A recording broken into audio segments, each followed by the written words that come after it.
It's 11:59 at Radio Free America, and this is Uncle Sam with music and the truth until dawn. Right now, I got a few words for some of our brothers and sisters in the occupied zone. The chair is against the wall. The chair is against the wall.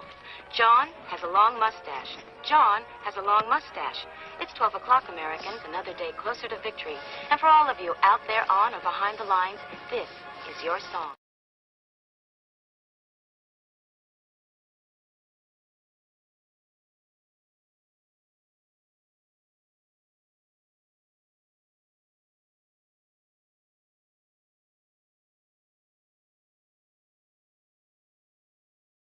Captain, a vessel approaching. On screen.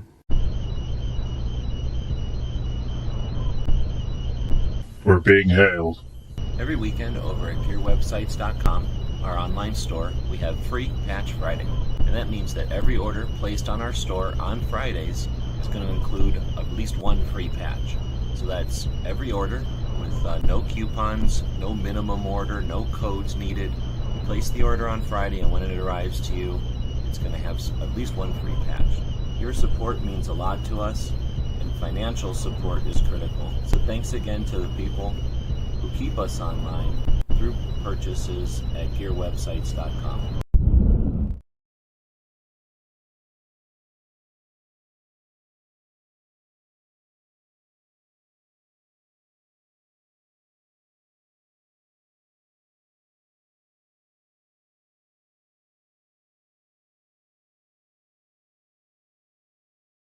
Okay, why does this mic keep going to mute all the time? All right, welcome everybody, and start this again.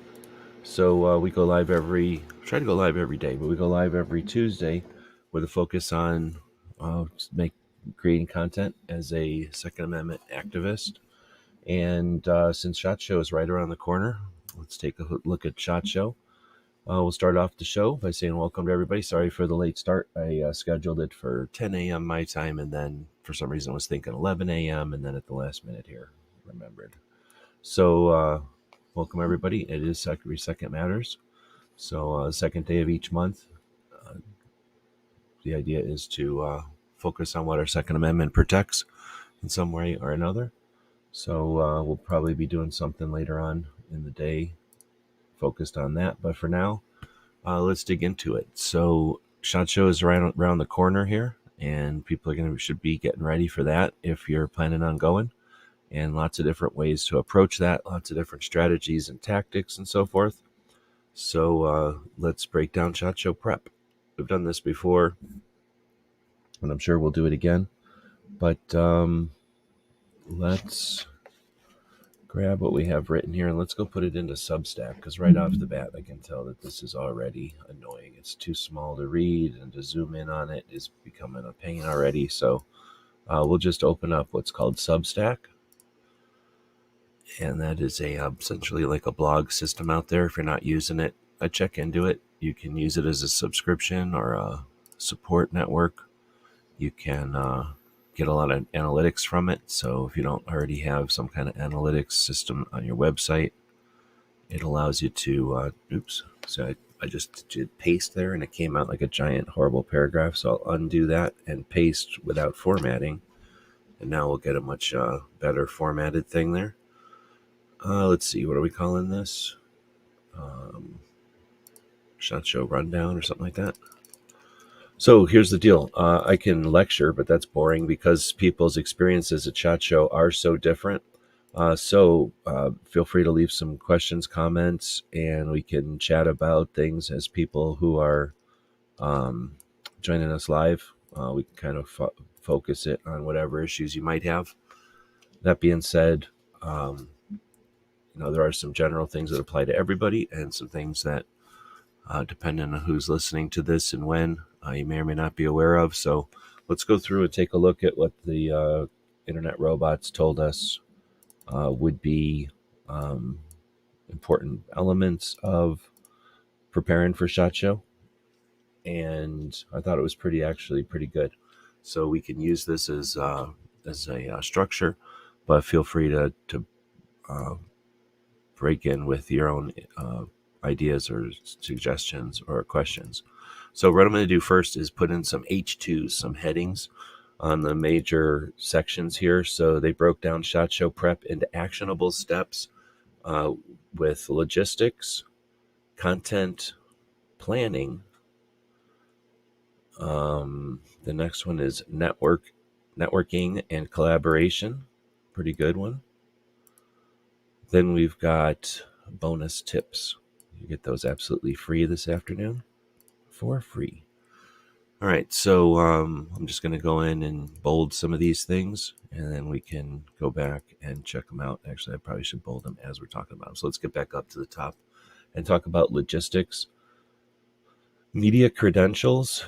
Having media credentials for the show is useful if you're a content creator, to be able to actually go to SHOT as a media, right? But having other media credentials might be useful as well. Now, we're 20 days out from the show, so it might be tough to get those in hand. But for next year, or if you can get them from other sources before the show, might be nice to have them. Feel free to post out there. We got 6 people joining us, so I don't know who all's out there. Weston's out there. Gunsnob saying hey, and She Fires all saying hey, welcome. But if anybody else is out there and has any ideas or whatever, feel free to chime in on other credentials. I mean, another easy one, or another obvious one, I guess, it's also easy, is NRA media.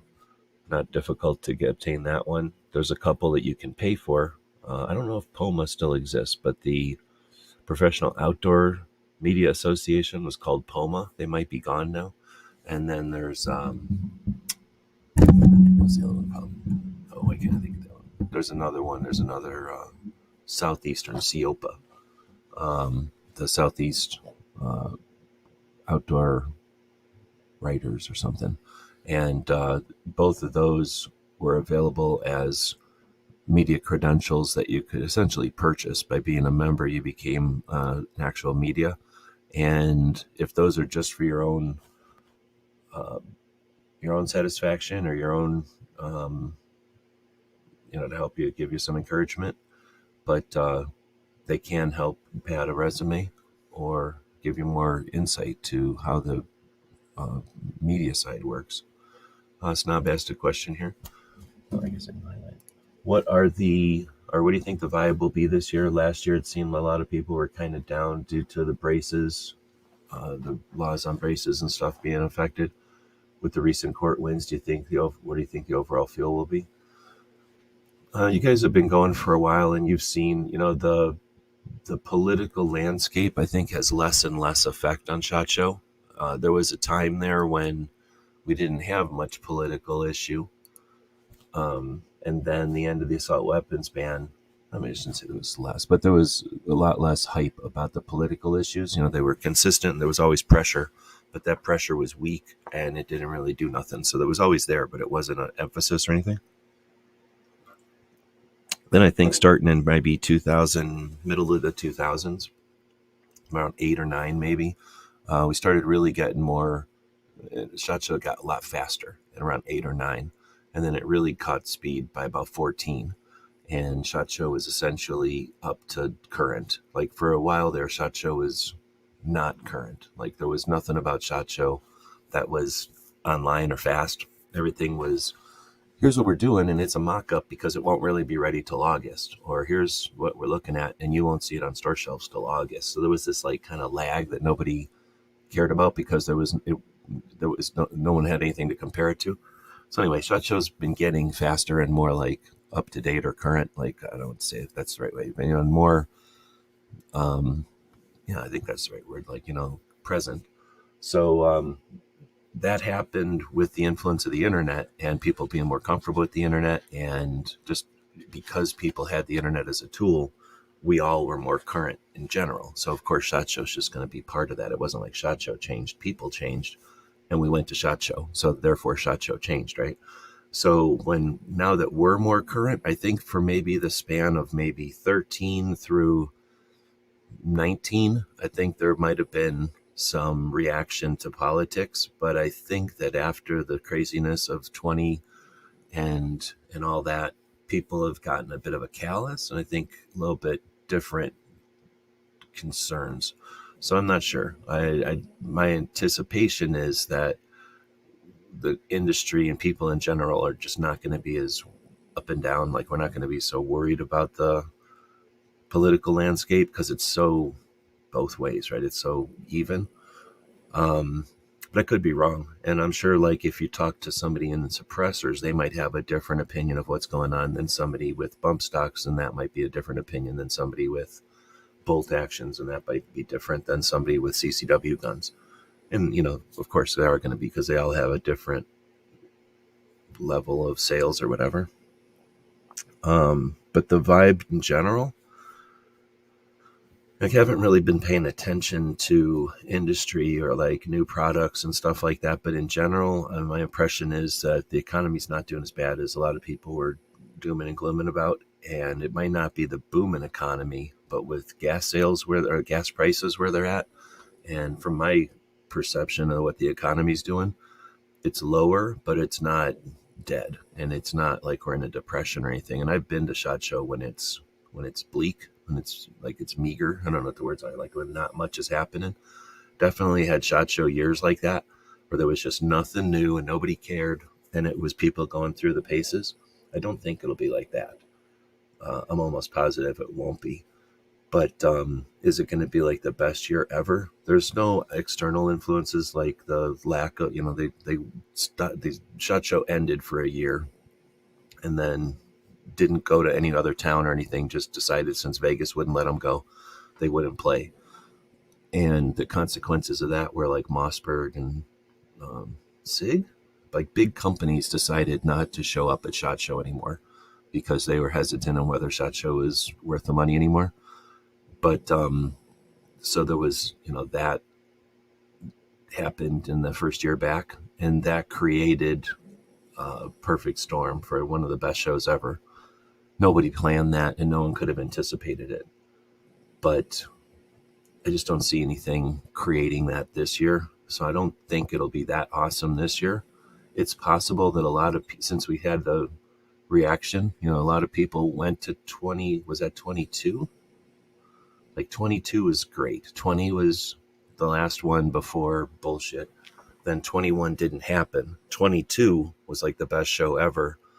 23, everyone was like, last year was amazing. This year will be amazing. And it was weird. It was not amazing. It's just sort of there.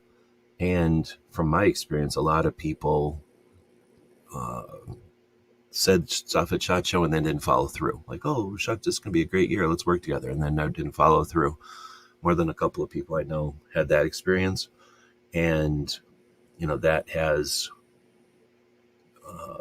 whatever, people aren't going to go into it as blindly or whatever. Like they're going to be going into it more apprehensively, potentially because of that.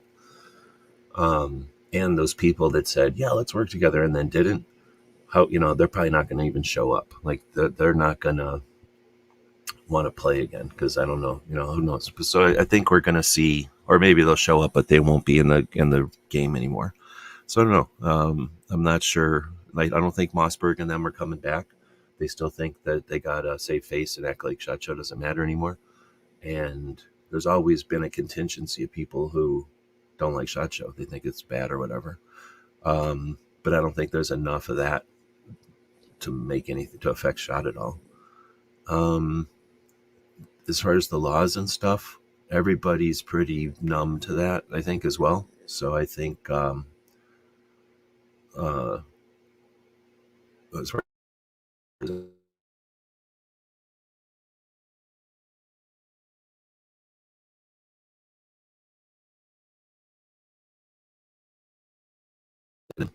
but do I think the overall feel will be positive, more positive than last year? I think it almost has to be more positive than last year. Last year was a little bit weird. Like last year started out, everybody was excited, and then it got colder and colder and less interesting. I didn't hear a lot of commotion like we did the year before. So I think it'll be better than 23. But like I say, I don't think it's tough to be a lot better than 23. 23 wasn't bad. It just wasn't good. It was just medium. So as anything on the positive side, it'll be better than last year. It's just that if we compare it to 21, I don't think there's anything that'll bring 21 back, or I guess 22 back again. I don't know if that answered the question. That's just my opinion. I'm sure other people have different opinions of it. But thanks for the question. So we got in, and we see Great Start Shooting School. Brooke is showing up. Welcome. And She Fires is saying, looking forward to going this year now that I have a better idea of what it's like. Hopefully we give people an idea of what to expect, not because you'll understand the experience, but you'll just understand the scope or the volume of the experience, or the event, so that you're not completely caught off guard. But you're going to be caught off guard the first time you go because you feel like a little fish in a big stream. But unlike being alone, as a little fish in a big stream, you're a little fish with a school of other little fishes, and you've got big fish that aren't trying to eat you. So there's assistance out there, and there's help, and well, there's plenty to do. There's not like there's only one thing to do, and if you can't do it, then you're out of luck. There's plenty of things to get accomplished there. So hopefully, you've got a lot of goals, a lot of possibilities, so that you can kind of make choices as you get there.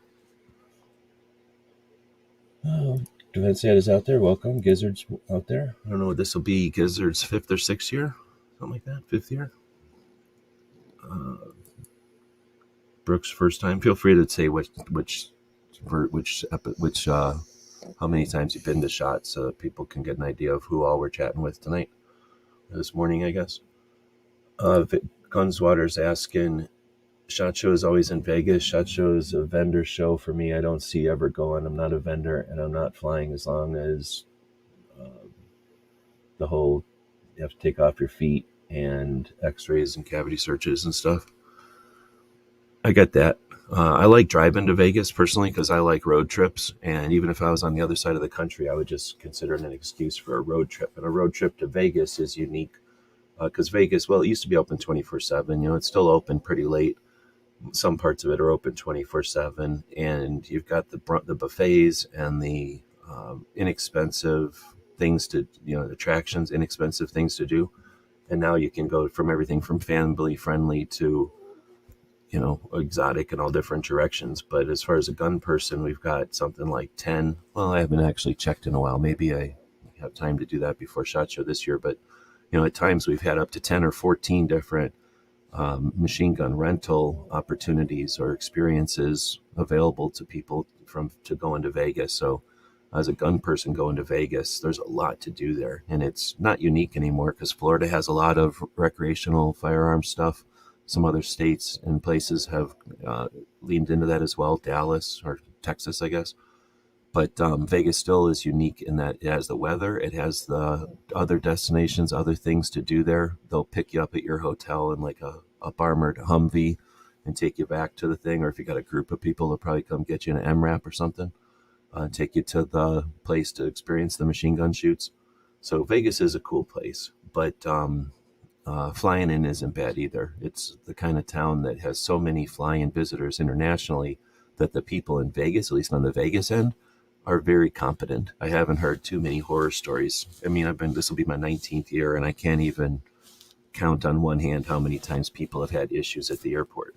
I mean, sure, it's possible to have an issue at the airport and you can screw yourself up. I don't count people that show up late or something, and miss a flight. But for the most part, the people are so efficient in Vegas, as far as tourism, that it's a great destination point. As far as it being a trade show, though, I don't know. There's people that get discouraged about that, and there's people that, just go. So you can't go like a gun show because it isn't a gun show. You're right. It's a vendor show. It's an industry show. It's not a vendor show as much as like a car show, I think, is like a vendor show. A car show is just there for like Ford and Chevy to show off their new kind of cars or their new lines or something. It's not that. That's the NRA show. Really, that's about the only show we have that scale that's like that, where the vendors just show up to show end users. SHOT Show is an industry show. It's a trade show. So the manufacturers and the distributors and the end users, which are gun shops, all show up and they make their purchase decisions. So ideally a gun shop would show up at SHOT Show and look around a little bit and decide, I'm going to buy this Mossberg and that Remington and this Smith & Wesson or whatever, right? They're going to decide the guns they want to buy because they look at, have their conversations with the manufacturers or whatever they're going to do. Then they go to their distributors, their middlemen, and that middlemen will talk to like 17, 100, whatever, 1,000 gun shops and figure out, okay, I'm going to need 10,000 Smith & Wessons this year. And then that distributor is going to go to Smith & Wesson and say, hey, I need 10,000 Smith & Wessons. And now Smith & Wesson knows, okay, I have 3 distributors I can sell to. Each of them needs 10,000, so I can just make 30,000 of this gun this year. If I make 50,000, I'm great. If I make 20,000, I'm leaving a little on the table so that they have to fight over them. That's how the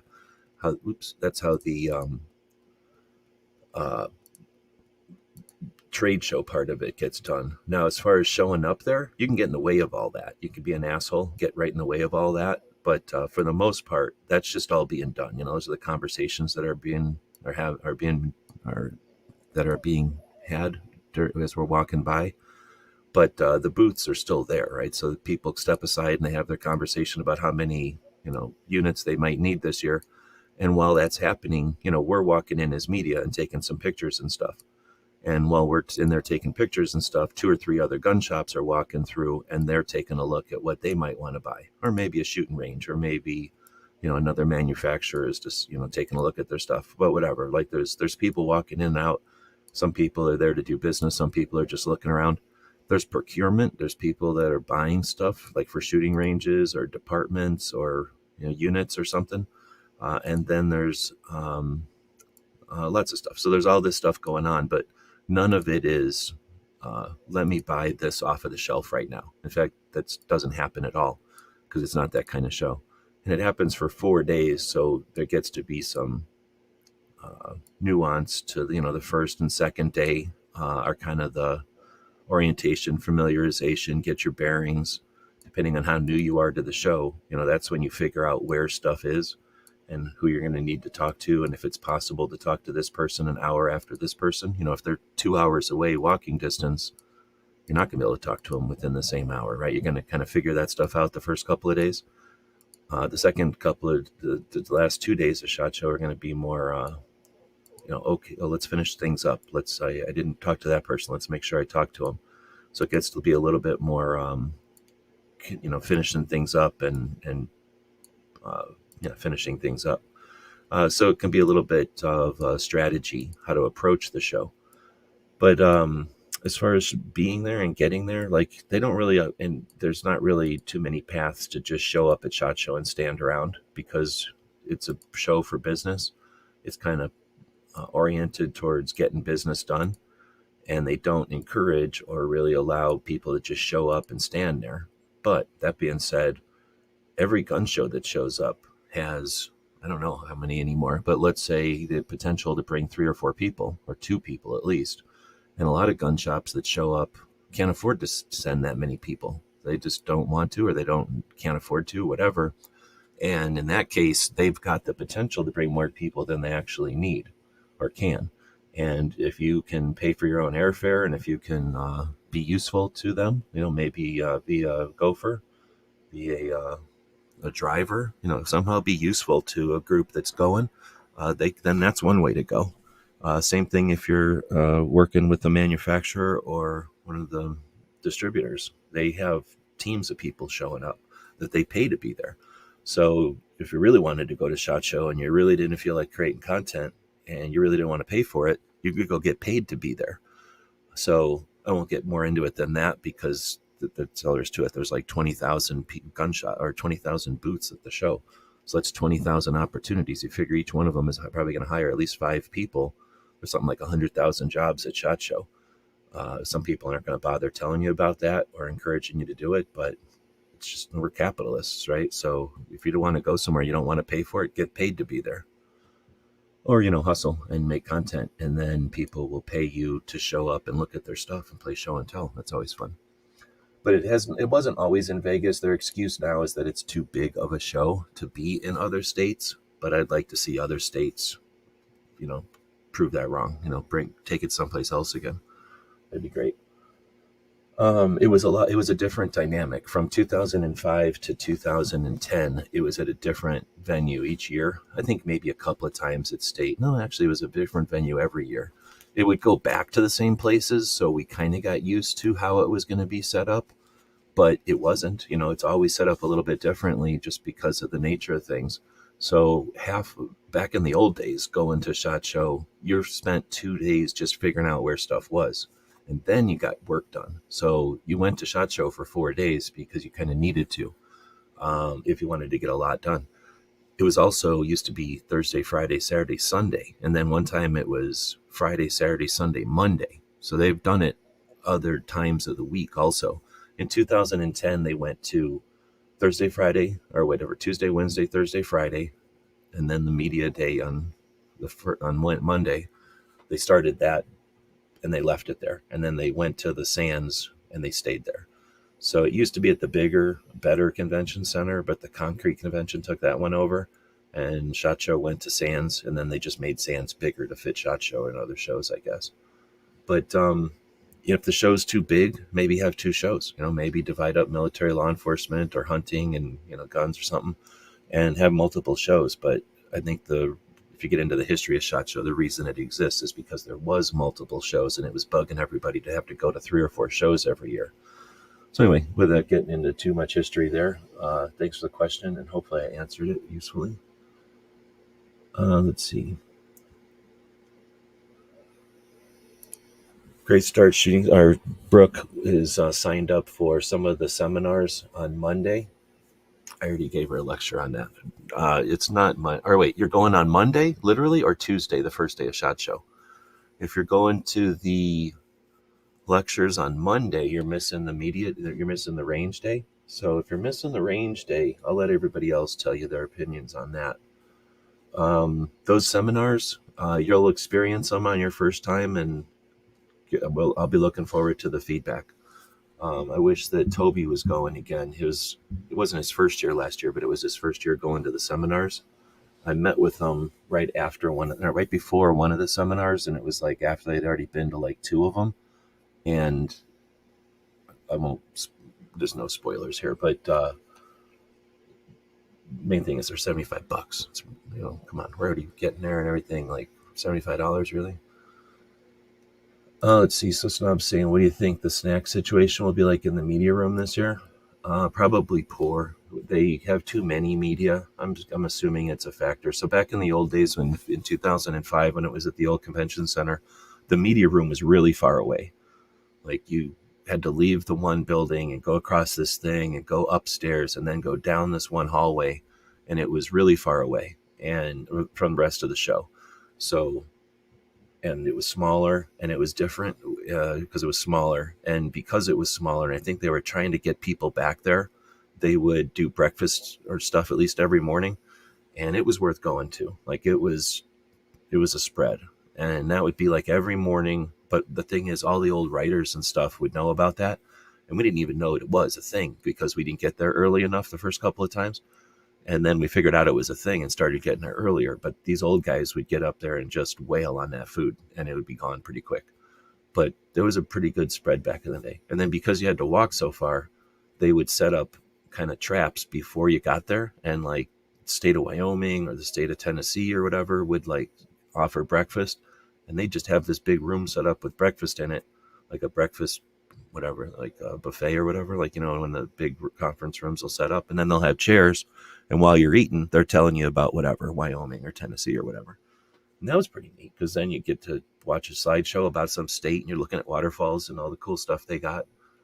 Everything short of paying for you to go to the state, and then feeding you the whole time. It was all you can eat. So those were the good old days. Then they started over at Sands, and you get like I don't know, sometimes if you're lucky, you get like yogurt and granola things and cereal. I think Clover eats the cereal there all the time. He makes a big point of that. Then there's like coffee and juice and that, but some years don't even get that. I think it has to do with how many media show up and how ungrateful they are and what a mess they make and how they're ungrateful they are. I think it's how ungrateful they are. So we used to have, like, what was it, Toyota or somebody, Nissan, some company, some car company sponsored the room, and it might have been good that year. I don't really remember. I don't keep that much track anymore, but I'm almost positive nobody cared about Nissan. It's like, what do we care about Nissan? Like, I don't know where, if it takes a car company to sponsor that room, we don't, as media, like, even recognize that we had food, let alone who paid for the food. So I think it's just that we're ungrateful as a group, and there's nobody to wants to throw that kind of money down. On the other hand, there's probably a lot of us now. There's tons of us compared to what there used to be. And I usually pay attention to what's going on in the media room a little bit. And the people that show up in there are a lot of writers and, for magazines and things, blogs, I suppose. And again, like, what do they, I guess they're just not doing anything about their experience at SHOT, period, let alone the media room. So I just don't know. And is that the fault of SHOT Show? Is that the fault of NSSF? Well, you figure NSSF has something like 2,500 2A media in a room, and all they do is give us a room with four walls, some rules, I guess, sometimes, a door or two, and some internet connections, and they tell us to go fuck off and hang out in there. They could be doing a totally different job of organizing it and creating, I don't want to say an army, but it's effectively a much more effective um, division of the community by using that time that we're all together, that we pay a lot of money to be there, and use that time in the media room constructively or effectively. We could be coordinating, we could be having developed or, uh, structured meetups so that we all get to know each other. Because right now we're a bunch of strangers getting together in a room, looking at each other crazy or funny, and then leaving. But there's no encouragement to get together. Some people who are outgoing will meet, go around and talk to people, but a lot of people are just sitting there doing their thing and leaving. And, because all they do is throw some juice and coffee out in a corner, give us a bunch of tables, and then leave us alone and usually mess with us. Like, everybody, some people have had good experiences. I've had bad experiences and good experiences, and I don't get paid by NSSF, so I don't need to act like it's always pleasant. The media room can be good, and it can be horrible, and it can be useless, and it can be effective. It can be effective, but typically you have to make it effective. So what I would think this next situation will be like, there you go. There's my rant about the media room. It's better than not having a media room, and it's much closer than it used to be. And it's just up escalators now. It's not like you have to walk anywhere. I haven't flown since 9/11. I don't remember the last time I flown, but I get you. I don't like flying that much. I didn't get to do the machine gun experience. Chief Fires is saying, hope to do it this time. Now is the time to call and let them know who you are, when you're going to be there, and what you'd like to do. These places are open every single day. These places are fighting for international tourism dollars. Every single day, somebody's in Vegas wondering what they're going to do, and you are out there telling people about what to do in Vegas. So contact them now. Contact all of them. There's nothing stopping you from going to every single one of them. Every single night you could be going to a different machine gun place, shooting machine guns for free in exchange for videotaping and chatting them up. Get some t-shirts from the place, wear them throughout the year. Every time you go to Vegas, you've got friends, no matter if it's SHOT Show or other times. And it costs nothing for them to shoot ammo, nothing for them to give you a machine gun to shoot, right? So call them, contact them. I've had very much success in the past working with pretty much most all of them. There might have been one that I won't mention that just wasn't nice, but all the rest of them were super nice, and I didn't really take advantage of shooting machine guns with them because I was trying to do all 14 of them in one day. But I had opportunity at all of them. This was a few years back, but I can't imagine. They're probably as neglected as anything else in Vegas while SHOT is there. So I'm just assuming they would like to get a little awareness. Now, if you can start hyping it up before SHOT Show, and you can get with them now, 20 days out, and let them know, hey, I'm going to be there for SHOT Show, and I'd be happy to arrange something, like you give me some money now, and I will start hyping it up so that people who are going to SHOT Show know about your thing, or maybe set up a thing. It might be a little bit too late to set up an event, but let them know, hey, if you give them a discount for my coupon code or something, you think about setting something like that up. They're about to have the entire firearms industry there, and I suspect they'd rather have people pull triggers at their place than at somewhere else. So yeah, definitely this is the time to be working on those leads if you're interested, and leave yourself some time to go do that if you end up doing that. Let's see. Great start shooting school. Saying I'm looking forward to seeing people in person and seeing what's out there, new toys. Yep. New toys to teach with. Let's see.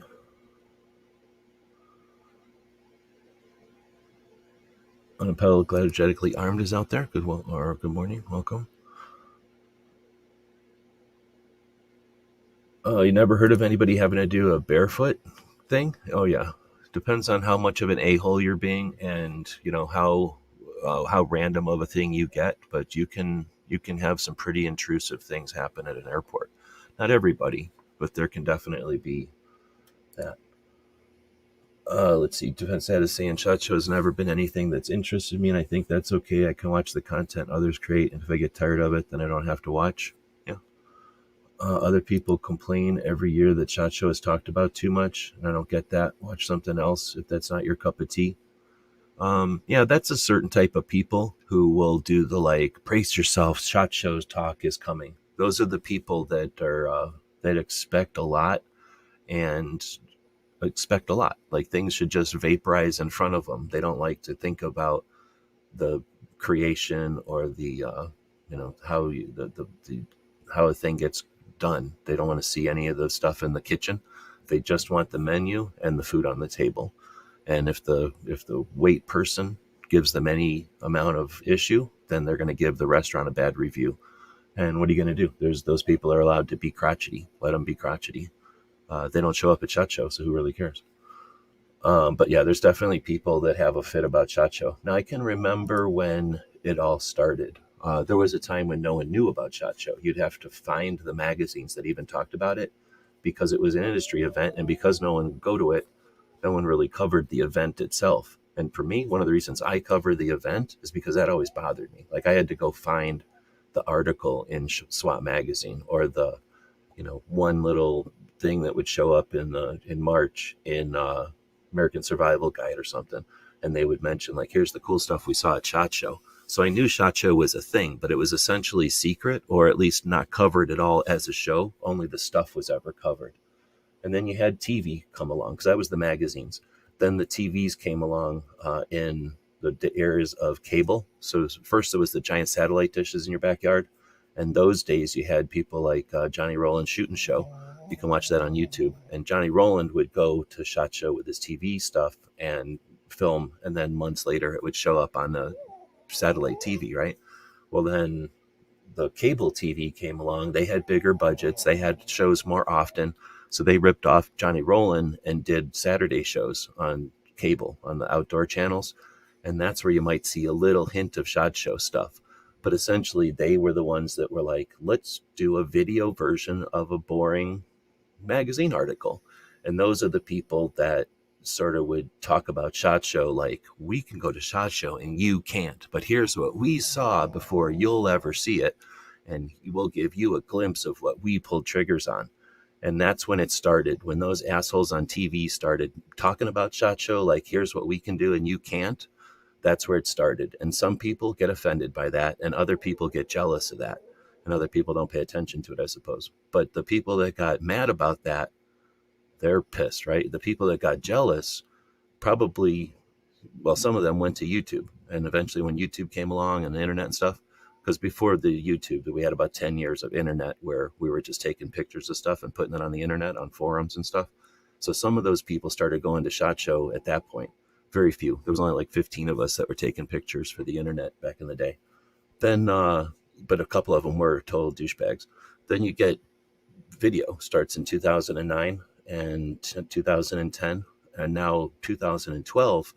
Pretty much Not Fancy showed up in 12. Military Arms Channel showed up in 14. So by 15, YouTube is all over SHOT Show. And all those people that used to hate SHOT Show, now they hate it even more, because they hate YouTube and they hate the people on YouTube, and they definitely hate the people on YouTube who are going to SHOT Show. So that's where you get that animosity. And I've seen it kind of start in the early 2000s, and then it happened in about 2015. So everybody that didn't have an opinion now got the pro opinion or the anti opinion. And now it's cool to go, oh, SHOT Show is lame because blah, blah, blah. So it's pretty much down to jealousy. I wish I could go and I don't like the people that are going. Or they just hate everything. But whatever, like I say, there's same thing with NRA show. Oh, it's the NRA show and it supports the NRA, or it's the NRA show and people don't actually go to the meetings. They only go there to look at the stuff. Or it's the NRA show and it's not in the town I want, or it's the SHOT Show and it's never in, it's always in the same town. So there's always going to be somebody to complain about it. But this is the month, so you can either ignore it or turn off the internet for a month or not, because just about everybody pays attention to it during the month, and more people go to it. So I like to see the Cimarron display. They usually have a pretty decent one. I'm sure you'll get a couple of views of it this year because it is a good visual display typically. It's right south of the law enforcement rooms.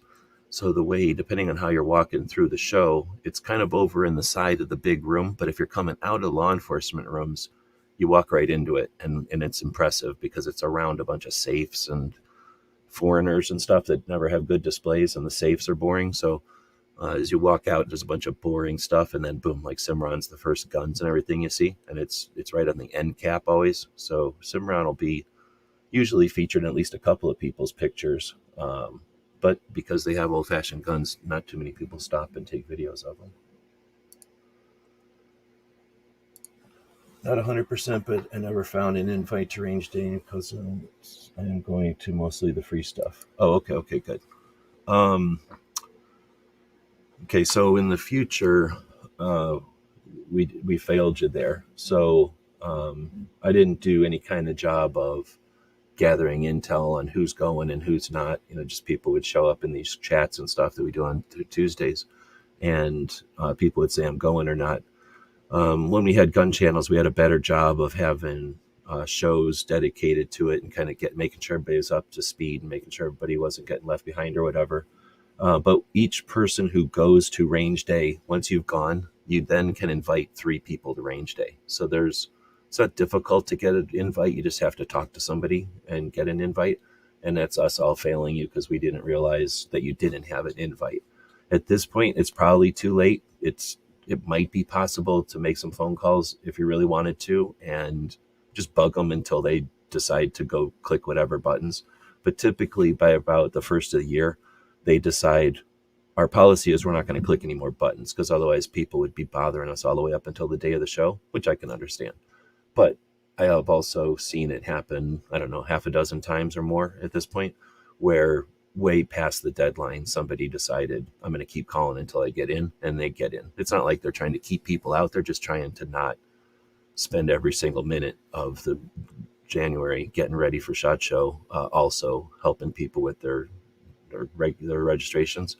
But Media Day is different. It isn't SHOT Show. I think it's different still. So it's a different set of promoters. So if you really wanted to get to range day, if you feel like you're missing it, we can help. We could potentially help you out. I'm not going to guarantee anything, but we could try. But if you miss it, it's no big deal. A lot of people don't even go to range day. Guns and Water saying Gizzards after Shoe Bomber, they had everyone take their shoes off and the machines that basically see through your clothes. Yeah. I'm worried about if I go to their, well, anyway, we'll keep going. Defense Dad is saying I should clarify I like the content. I'm just not interested in attending. Been to so many trade shows, so I avoid them if I can. Yeah, and the thing about SHOT Show is it's a massive show in Vegas. So what is never talked about, because a lot of people don't even deal with it. If you Uber to it, you don't even think about this. But if you're not Ubering to it, it's parking is a pain in the ass, and you got to park far away, and you got to walk to it. You always got to either pay for parking. Well, now you got to definitely pay for parking. Even if you pay for parking, you're still walking a long way. Or you're paying for an Uber, which is essentially $20 to $35 a trip, depending on where you're at in Vegas. Or you're getting on that tram now. Now they have like a monorail that kind of makes it up and down the strip kind of a route. So if you stayed somewhere along the monorail, you could get a monorail pass. But essentially, you're still walking to the monorail station and then walking from, well, it's no different. The monorail stops right at the door. So essentially, the monorail is your best bet. But everything else, you're walking just to get into the show. And it used to be that we'd walk like almost a mile when parking was different. We'd walk like a mile, and you still walk like a 3/4 of a mile or more. Anyhow, yeah, that part of it's lame, and it just costs so much money to be there. But that being said, you're going into a room with most of the entire industry, and you're in Vegas for it. So, unlike some of the things that happen in, towns like Blisterfield, Iowa or something, you got something to do after the show. And there's a million things happening after the show. I used to know people that would tally up all the different events, and I've asked around, but I don't know if people do that anymore, or at least they're not sharing it anymore. But there's typically like 2 to 5 events each night, and they're at different levels of invite only to everybody can show up. They just didn't get the word out enough or something. Firepower magazine was a good one. I forget about that one. SWAT magazine was my favorite. I had a subscription to SWAT and American Survival Guide. So I got those each week, or each month, I guess, along with a couple of gun magazines. Let's see, Saba saying, to be fair, I feel like anyone who really wants to go to SHOT could make it happen with a little work. Yep. Making content or making relationships with a local gun shop. Yeah, that's it. There's always going to be haters. Yeah, but like I say, I think it was an evolution in it. What I want to say inevitable, but it kind of was inevitable, I think. I mean, I hated the TV shows. I don't know if people remember those days, but I hated the TV shows compared to a magazine article. A magazine article, you're looking at the gun, here's the gun. It's the full picture. And then here's the mechanism in the gun. And you're looking at like the screw or whatever. With the TV shows, it was back to, here's the gun that I'm holding, and here's me, because I'm the star of the show, and I'm the one who has to get paid. So here's me, and then here's the little thing I'm holding. I hated the TV shows. And when the internet came along and started just emulating the TV shows instead of the magazine articles, that's when I was also like, oh man, this is lame. So I started going, because I was like, I'm sick of this. I'm sick of watching somebody stand there holding something in their hand that's tiny and tell me about it, when I could just go there and point the camera at the thing already. And so I don't know if it's haters or just we have different interests in what we're in covering these things. But then there's definitely just grumpy haters out there for sure. Oh yeah, you're not going as media. I forgot. Same thing with the store though, or with the school. We can invite whoever we want to media day. Or no, wait, shit, I shouldn't say that. It's that media day in the morning. I keep calling it media day because it used to be called media day. I think it's just called industry range now, because the morning is for media, but the afternoon is for anybody. So you might actually just be able to go in the afternoon. I don't know if you even need a pass to go in the afternoon. I think the pass is just to get there in the morning when it's quote unquote less crowded, but it's probably actually more crowded. And then I guess we technically get a free lunch or something if we take them up on it. There's Chris. Welcome. Hillbilly up. I've never heard Hillbilly talk about SHOT Show, so I'm wondering if that's on his radar ever. But anyway, let's get back to it. We only got into logistics here. So as far as getting some kind of media credentials, yep, they're good. And the more you have, the more confident, maybe that's what I was looking for, the more confident you might be, depending on, how you're going to be approaching SHOT. Contact press office needed if your application status is unclear. Hopefully nobody's in that realm. I'm blowing that off because I'm assuming everyone knows if they're going or not. But if you are in your first year and you're just not sure, feel free to reach out and we can help you understand the process or the pace. Sometimes the pacing can get with people. They don't necessarily return inquiries very quickly. They kind of assume people are working at their pace. So let's get into accommodation and travel. Compare booking options, research hotels, B&Bs, nearby towns for better deals. Consider shared rentals with fellow creators to split costs. So again, it's a little bit late for that. I just barely got our accommodations. I forgot when, the other day. I did it on the 31st, just in case there was a penalty for doing it in the same year. I figured take or get the thing last year. So we got our accommodations, and I'd say they were reasonable. I don't know. I haven't been watching all year or anything to watch the prices fluctuate up and down or anything. But I don't know. Compared to the you know what? I should be on Twitter right now. Compared to the other hotels in town, the one that we got is like a good deal. And now we're on Twitter, so I keep forgetting that we can go over there.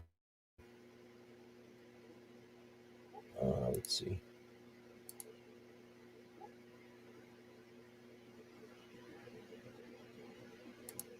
How come you guys didn't delete that communism is best shit?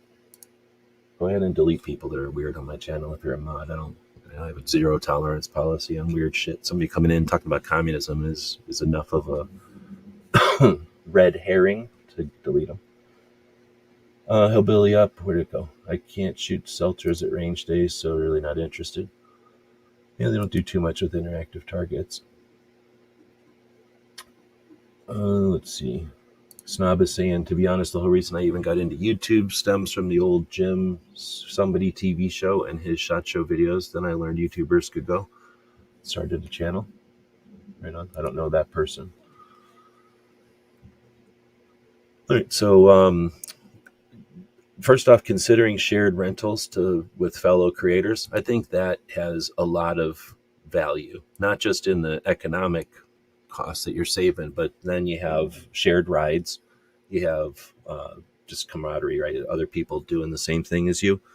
Then you're just going to know more and more people. And I know some people that meet up and they go to the SHOT with the same people every year.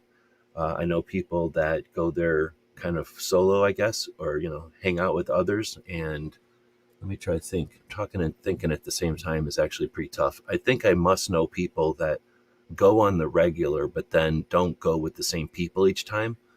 Now, that's not always their choice, right? Sometimes it's like, hey, I'm by myself and I need to share a room. So whoever's got an open room, or maybe you're weird and nobody wants to keep sharing a room with you, so you're going to be bouncing around. But there's definitely an advantage, I think. And people that are out there that have gone with people, or at least stayed with people, traveling with people isn't always possible. You don't always have people where you live that go to SHOT Show.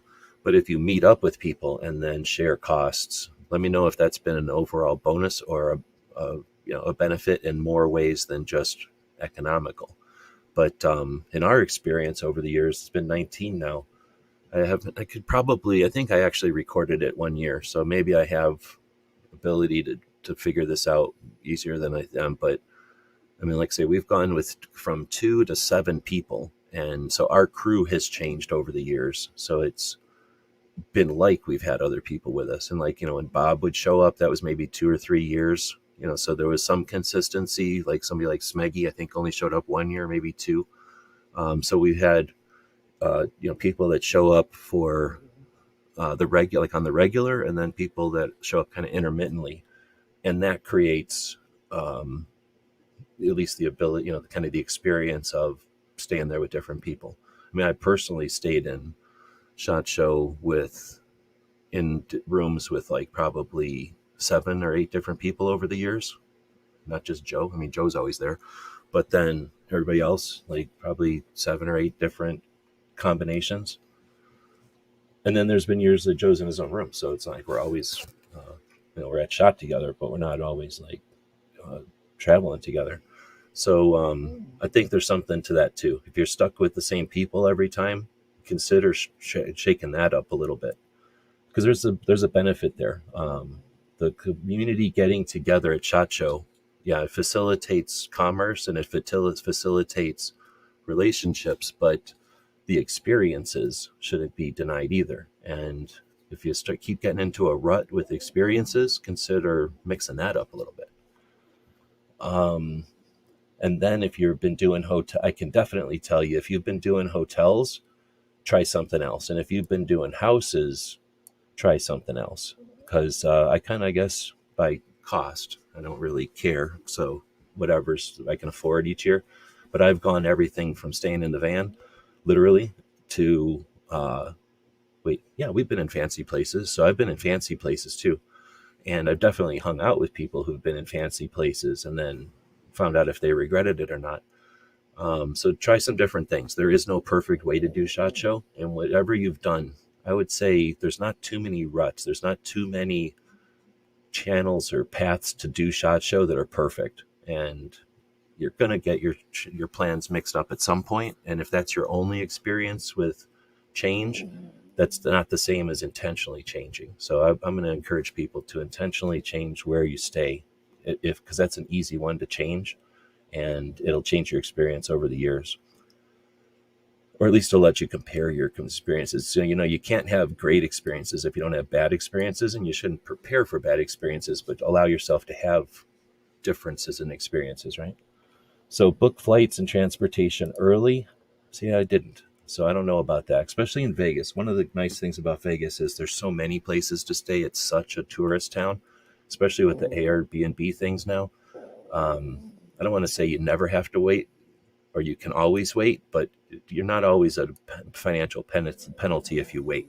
In fact, sometimes you can have a financial benefit if you just totally play it loose and show up at the last minute on standby flights and stuff. But that's reckless. So you wouldn't want to plan that way. But if at the last minute you're able to go to SHOT Show, you are not out of luck. Some of the people that at the last minute are able to go have gone for the cheapest. So if this is 20 days out and you haven't already scheduled your travel arrangements, find out from work or whatever you got going on in your real life if you can take the time, and then find out how much it costs. We just found out it costs a friend of ours $300 to get here. Yankee said it cost him $100 to get to Vegas. So could be a lot cheaper than you think just to get there. Let's see. Everybody saying hello to each other, and then Ghost is saying it's always great to go with a group. Helping each other and having a support base is nice. Snob saying it's good for us. We get the added benefit of picking on Gary all week. So it's bonus entertainment, except for Gizzard, who has to take the brunt of that shit. Then you got Shooting USA with that guy. Oh, is that the guy with the voice? Then I think I know who you mean. Did he just recently pass away? I think I know who you're talking about. And that was one of those channels where I was like, man, like I'm used to magazines where all I see is the gun. I don't care about the guy. I don't mind his voice. He can say whatever he wants, but all right, getting back to work. Welcome. Or thanks for dropping in. We're about an hour here. I've been paying attention to the side chat, so kind of just skipping through here, but this was just a template or a sketch for the show here. As far as booking, then, like I say, you're not out of luck. It is probably always a good idea to secure your flights and stuff as soon as possible, pay for them and all that, but or budget for them and all that. But if you haven't, or if you didn't, don't blow it off. Like they say, I've seen people who've had some of the best SHOT Shows ever for themselves, showing up at the last minute, just figuring it out at the last minute. And we just talked about sharing rooms and stuff. Somebody might be there right now kind of biting their nails and thinking, did I bite off too much than I can chew here, or more than I can chew here, because this is going to cost me a lot of money. I just got done looking at hotels, and they're somewhere between, for the week, somewhere between $600, $700, and $2,000 for the week. So if somebody's in there at like $1,200 and they're like, okay, I got this because it's a lot cheaper than the other options, but it's a lot of money. That's a lot of money. So if you end up showing up and they can bring a rollout cot, or you can sleep on a couch or whatever, and split that, you might find that there's some people that are more and more interested in splitting rooms as the prices start to hit the credit cards and stuff. Let's see. Oh, I see what you mean. Ghost was saying that they finished up all their flights and stuff. I thought you meant like you're done flying, like you're driving. And I'm like, you don't drive. I got you. Like you figured out all your flights and stuff back in September. Snob says, I got my flight way cheaper this year due to Southwest having a big sale last fall. That's a good idea. Let's see. All right, so then Access Pass and Show app. So this is coming off of the robot. Feel free to guess which robot I used, but this is 100% off of the AI robot. I think they did an amazing job. I typed in there something like, what do we need to know as a professional for SHOT Show this year? And this is pretty much raw off of the robot. I changed a couple of things at the beginning and the end, but all this stuff in the middle is straight off the robot. Access Pass and Show app. Print your Access Pass. Keep it readily available to avoid delays at entry points. I don't know, technically okay, but that's like saying use a doorknob to open doors. Like sometimes that's necessary because the door's closed, but other times the door's open. You don't need to worry about that, right? So yeah, you want to have your SHOT Show badge, we call it, not a pass, but you'll want to have your badge with you. You'll get one when you show up. If you fly in, you can get one at the airport now. Here, I've never flown in, but if you don't fly in, you can get it at a couple of the different hotels and stuff. And worst case scenario, if you just want to recon the show a little bit, you can go in on Monday to pick it up.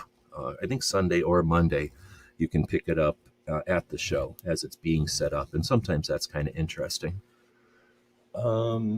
Let's see. I think we're going to take a break here while I deal with something, and because I want to continue with the show, but I needed to take a break here. So there'll probably be a span of time where there'll be dead air, but I'll be back here in a bit.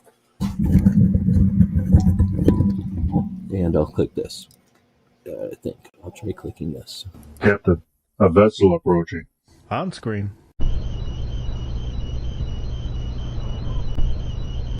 We're being hailed. Every weekend over at gearwebsites.com, our online store, we have free Patch Friday. And that means that every order placed on our store on Fridays is going to include at least one free patch. So that's every order with no coupons, no minimum order, no codes needed. You place the order on Friday, and when it arrives to you, it's going to have at least one free patch. Your support means a lot to us, and financial support is critical. So thanks again to the people who keep us online through purchases at gearwebsites.com.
Alright, coming back over here. Where's that bad dog? Come here. Come here. Now he's back. Well, that happened. Yeah, well, that happened. Alright, we're back.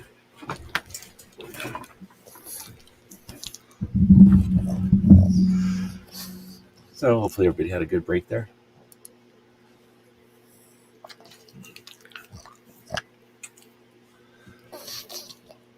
Snob is saying, good thing about flying is you can pay for it way ahead of time, so it's not money you have to spend at the same time you're going. That's a good point for budgeting. That's a great point. I put it all on the credit card and then sat it on the credit card for years. That's not the way to do it. All right, so $1.99 for the puppy fund. Do I have any more puppy biscuits? Damn, puppy biscuits. Could have done these during the break, but we didn't. Do you want to eat this puppy biscuit? I don't know if he's interested in puppy biscuits anymore. He may not be interested in puppy biscuits anymore. He's going to be a bigger boy. Here's the $1.99. He still ate them. He managed to scarf them down. They fit in there. They fit in his belly. Thanks for the $1.99. Much appreciated.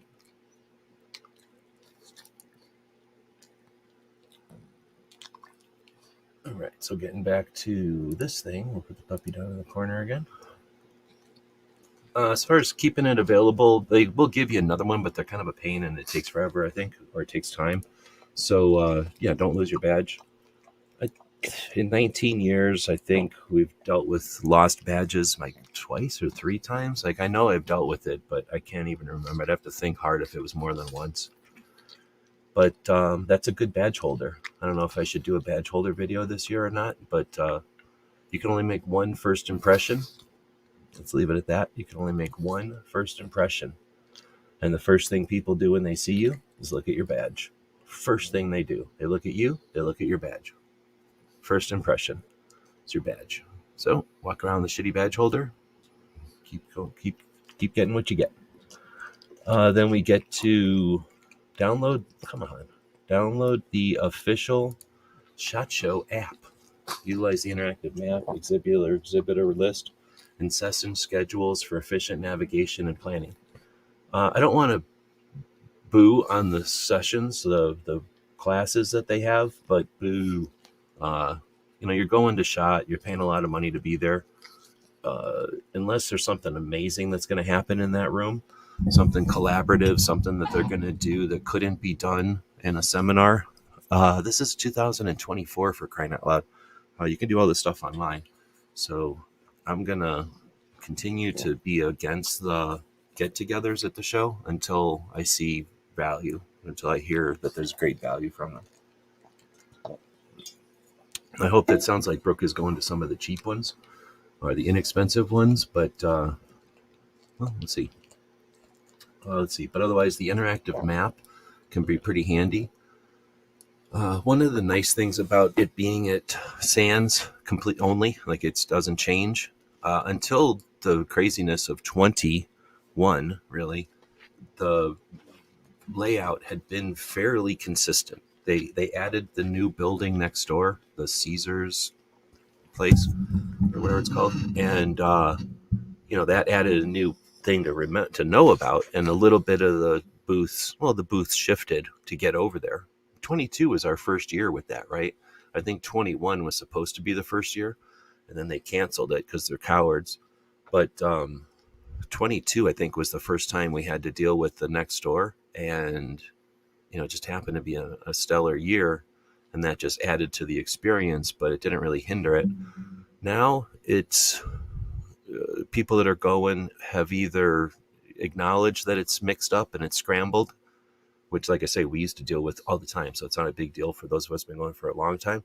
But everybody else gets to experience what it's like now with it messed up. So having that interactive map is probably pretty handy. Back in the old days, we didn't have such things. Was there even GPS on phones back then? There must have been some. There was certainly GPS units, but not everyone was relying on GPS. People still knew how to get around back in the old days, back in the early 2000s. So nowadays that people don't even know how to work a map, like they probably don't. Do people have a sense of direction anymore? Is that something that kids grow up with? Like, do they know where north is? So even when you're in the building, I know where north is when I'm in the building.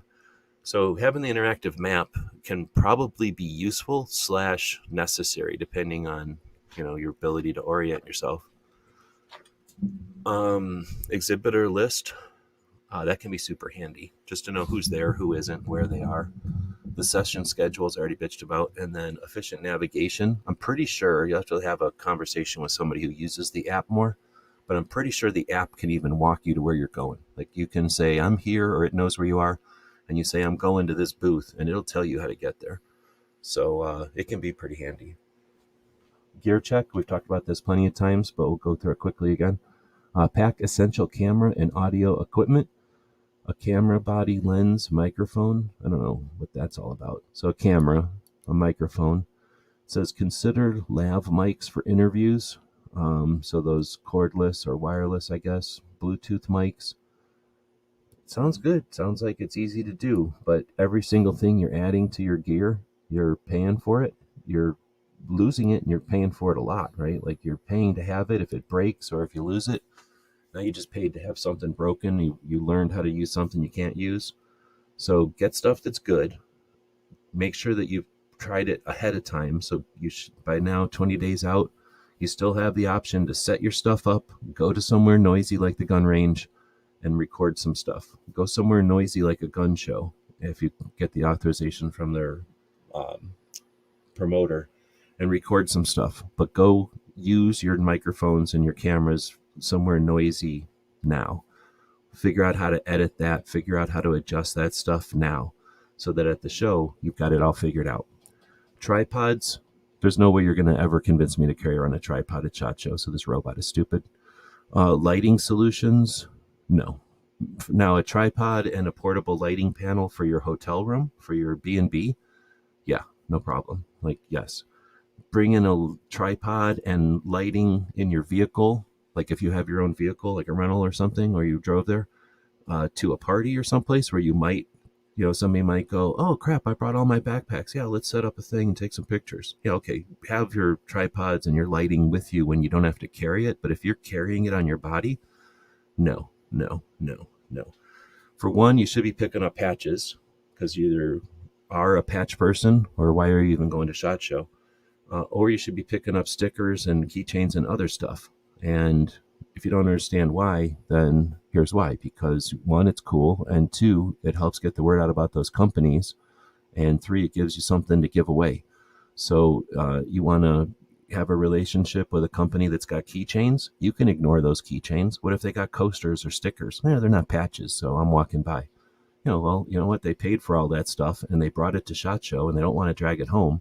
So you're doing them a big favor by taking it. And if you are then able to leverage that into awareness, like that is what they bought that merch for.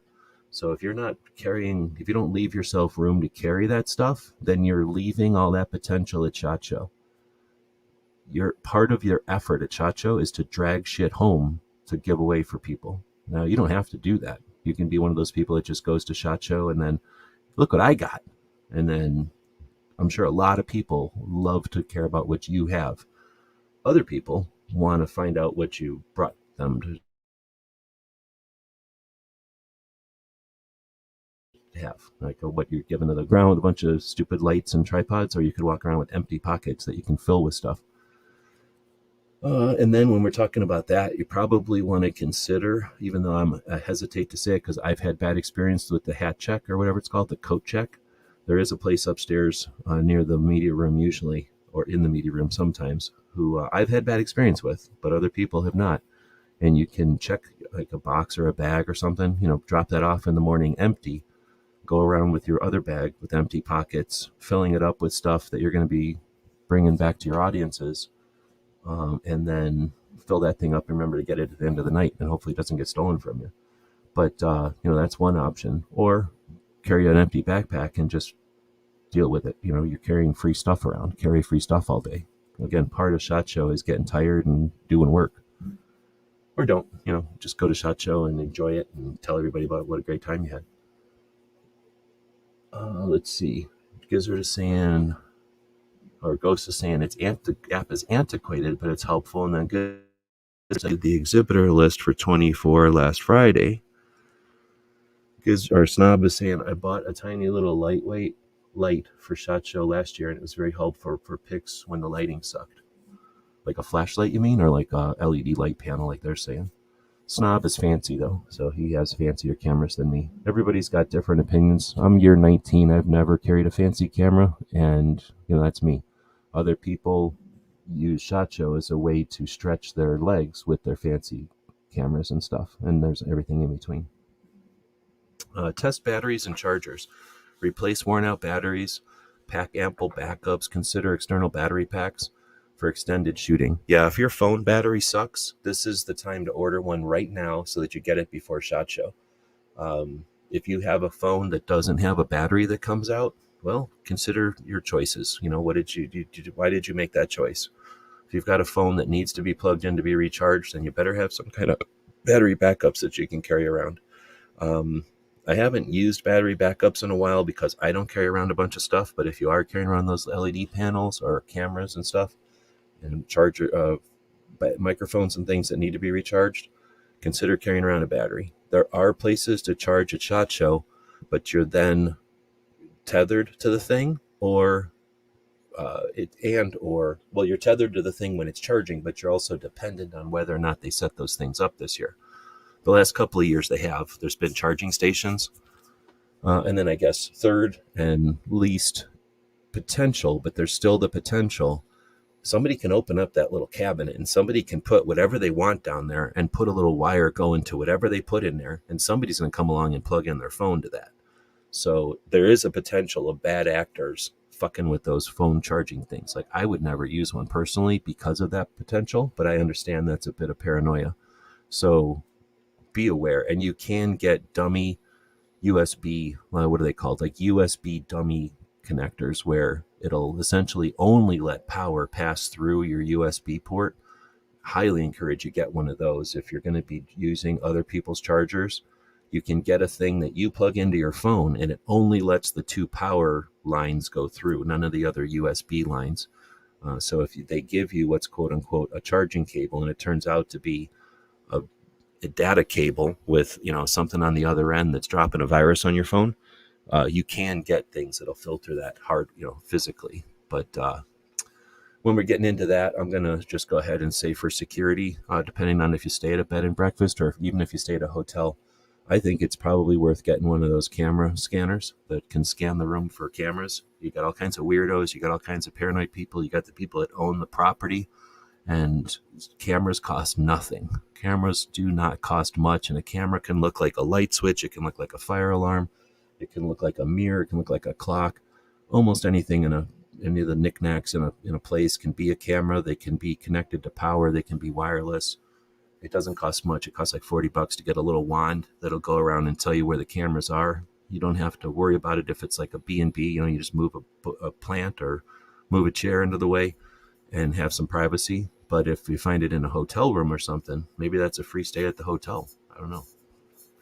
But it's up to you. You can either be on some weird porn site or have somebody blackmailing you or have somebody learn all your secrets or pay $40 and find out if there's cameras in the room or rent specialized gear.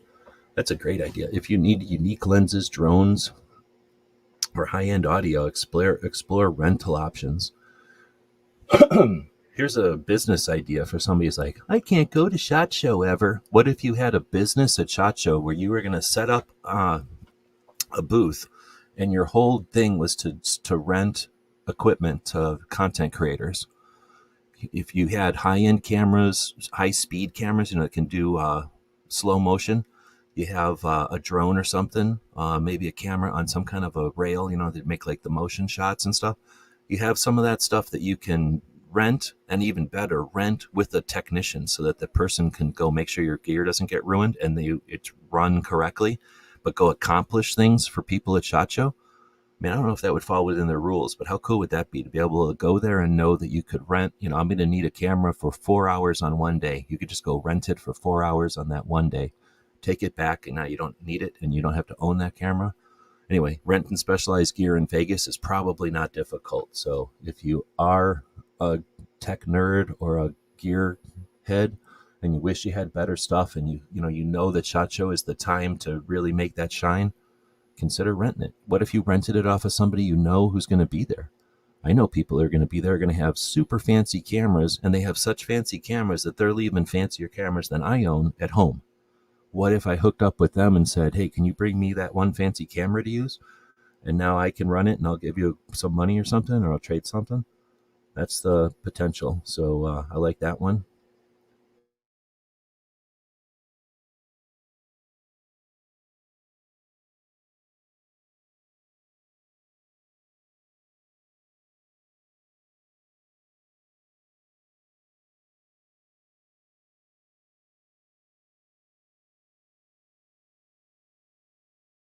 Name Gizzard's modem. Gizzard gave me this modem for nothing, and now it's not working good. I'm not saying he sabotaged me. I'm just saying he gave me a free modem, and I'm using it for free, and it doesn't work perfectly. My internet doesn't work perfectly. The modem might work perfectly. I'm just saying I'm using Gizzard's modem. All right, so Jacob Speckman. A few things I would like to see from SHOT Show. Dry fire tech, small thermal target stuff, new stuff more than paper. Just what I'd like to see this year. Right on. I think it was either last year or the year before. It might have been the year before, because I don't think I went up there last year. Damn, did I go up there last year? I think it was 2 years ago. They had a thermal target. So essentially it was I think it was rubber, self-healing, but it had kind of the same kind of stuff as like radiant floor heating going through it, but with electric, like a toaster wire, not a water or anything. But anyway, it had like a heating element going through it. And the idea was that you could then see it with thermals. So it was a thermal target. And whenever you'd shoot it, you get a black spot where the round went through and kind of disrupted the heat pattern. So I have seen some thermal targets, which you didn't specifically ask for, but that is something that's different than a paper target.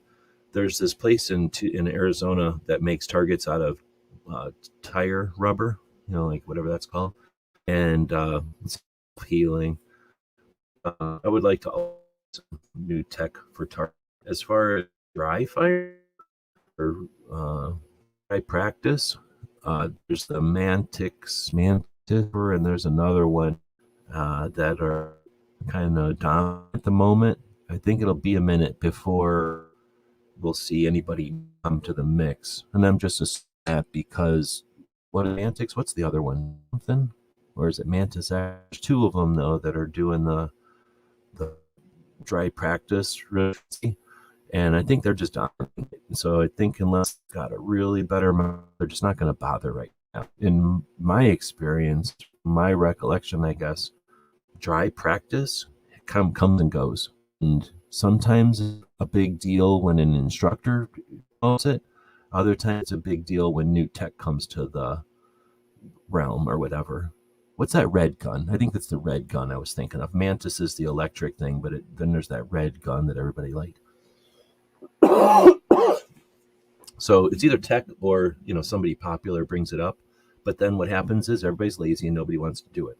Competitive shooters try practice all the time because they need to. The SIRT pistol, yeah, thanks, that's what it was. So, but because those two kind of grabbed it, and a lot of what do you call them, like influencers, I guess, are cooked up with them, and they played the influencer game really well, and they have a decent product from what I understand. It's gonna be tough to push them over. Now they pushed over products to become where they are, so it is possible. It's just that I think it's going to take something, and I think part of what brought Mantis and SIRT on board, both of them existed before it, but when the bullshit happened in 20, they everybody was stuck at home, and they already had their kind of teeth or their feet wet with they had their teeth in the whole influencer thing.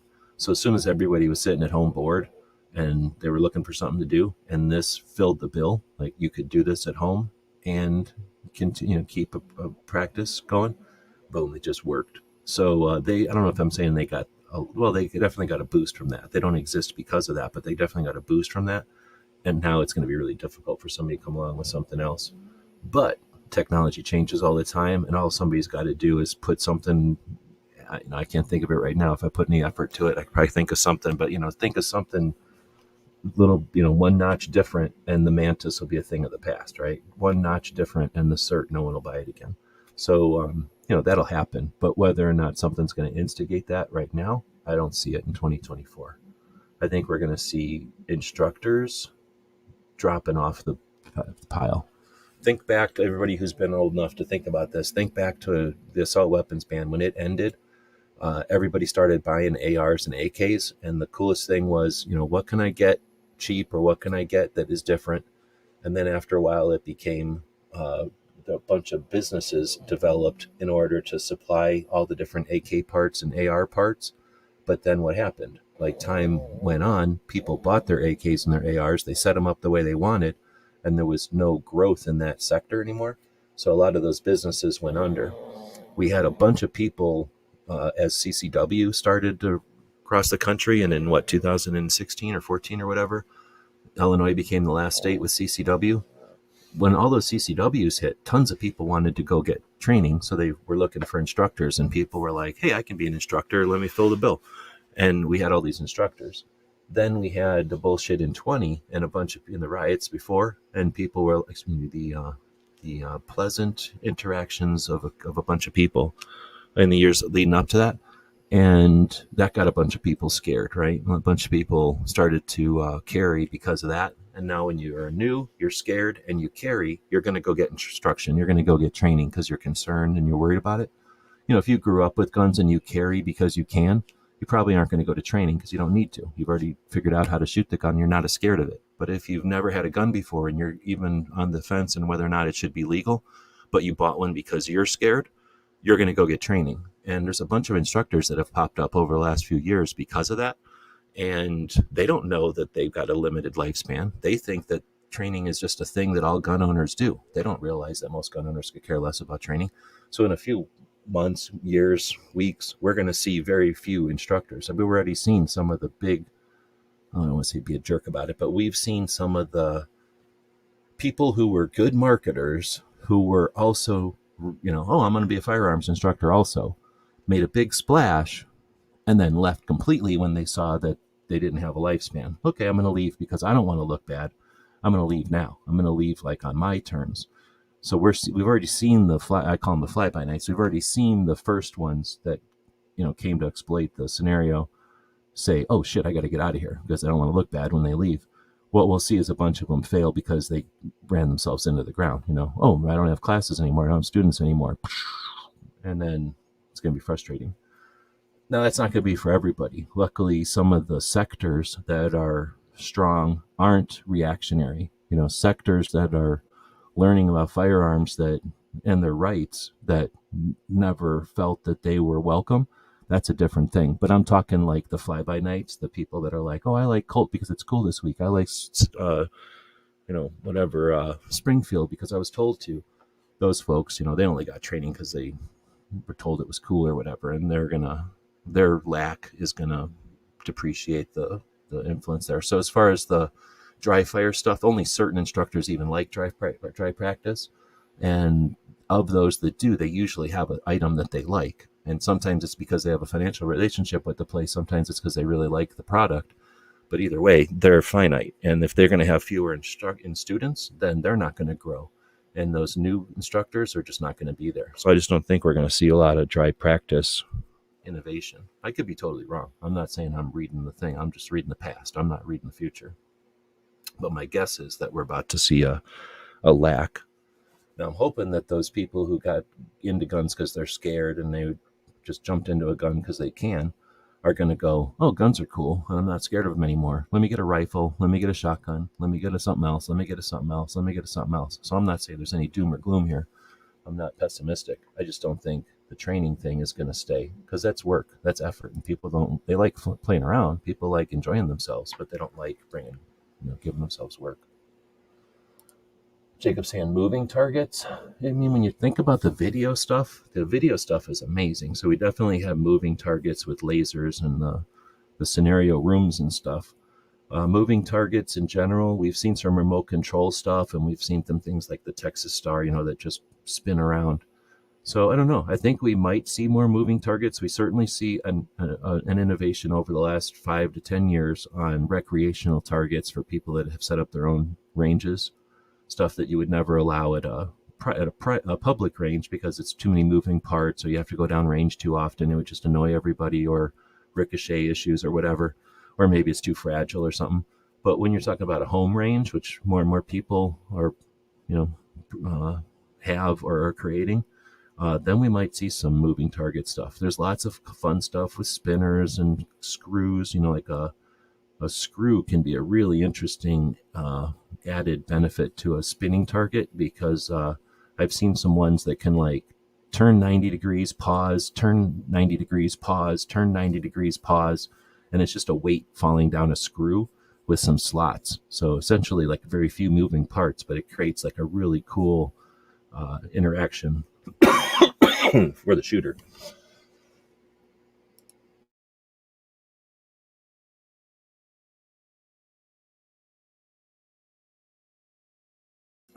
Turns out after about an hour and a half of talking nonstop, you have a coughing fit.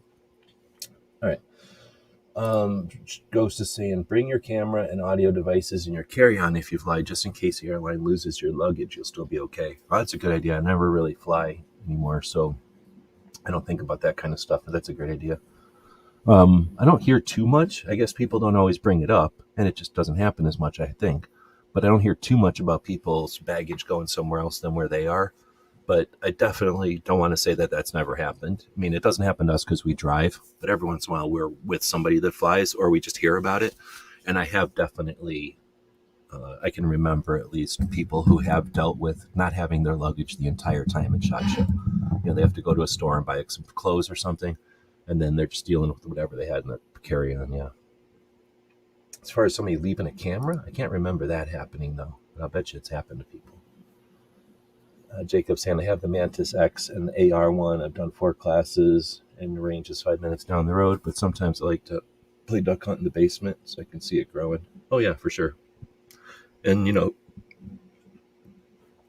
thinking of like duck hunt or clay targets or something, if they had something like either a laser or a light that was on some kind of a gimbal, and it could project onto the wall, like a beam or a dot or whatever, and then you were shooting towards that could be moving, and that could be anywhere. And I haven't seen that yet. Am I missing it? Or has anyone seen that? Where, again, there's like a light or a dot or a laser dot or something moving on the wall, and you're trying to shoot, and it could be random, if it could be designed to be like a rabbit where it kind of bumps around on the ground. It could be like a dove or something where it flies like away from you. It could be like a duck where it flies, towards you. It could be like a quail where it jumps up from the ground and flies, away from you. So I haven't seen anything like that. I don't want to make sure I should copyright that right away. But yeah, I think that might be a thing. The airlines will get your bag way quicker if you check a gun in it. Yeah, I've heard of a lot of people that will bring gun-related stuff when they travel, even if they're not bringing a gun, just so that they can have that treatment, just so that they can have the TSA pay attention to it better. Moving along on the list here, content planning. So this is a big one, and I know this has already gone probably too long for somebody who might be casually listening to this. But for anybody who's actually going to SHOT and getting some value out of this, let me know if content planning should be its own conversation. We do have a couple of more shows before SHOT. But it says target audience, ID your niche. Are you targeting hunters, firearms enthusiasts, tactical gear reviewers, or outdoor adventurers? You could have new CCWs, right? You could have people who are new to firearms. Tailor your content and your booth visits accordingly. So this is the robot telling us this. This is like super aware for the robot. I suppose it just went and looked at a whole bunch of SHOT Show articles and blogs, but did a great job here. So again, IDing your niche, and you don't have just one niche, right? You might have a couple of niches, and you may want to consider them like options. When you're walking along talking to people, you might want to pull out hey, I have a lot of new shooters in my audience, and then put that card aside. And the next time you walk up to somebody, say, hey, I have a lot of carbine shooters in my audience, or people that, have bought pistols but are asking me questions about carbines. What if you got or if I got your carbine in my hands to answer those questions, that kind of thing. Or I get a lot of questions about rifles, and I'm not familiar with them. Could you tell us about rifles? We had really good success one year. Angie went in 9. This was an NRA show, but it would work at a SHOT Show. And her thing was to go around that year and ask everybody she met, what gun would you recommend for me? She's her. So, they would look at her and go, here's my answer. And so every booth that she went into, she would say, what guns would you recommend for me? And that was a very interesting series to kind of go in and compare what each of the companies said, because they're pretty much all had an answer for her from their product line. And then a couple of them had a little more insight in reality. And I thought that was she came up with that. That was a great result. We had a really cool, not only did we get a lot of content for gun stuff, but it explored the show and it explored people's thought processes and what their priorities are in a different way than just doing booth reviews. And if you're thinking about it from the content creator side, if you got a series like that, and let's say you went to 10 booths at SHOT Show, which is not unrealistic if you've got other things you're doing, and you got 10 booth reviews and you ask that same question each time, and you ask an interesting question, potentially people might go, well, I care about 5 of your booth reviews, but I'm going to watch the other 5 because I want to hear what they answered that question. So, maybe they want to see 8 of your reviews, but they'll watch all 10 because of that question.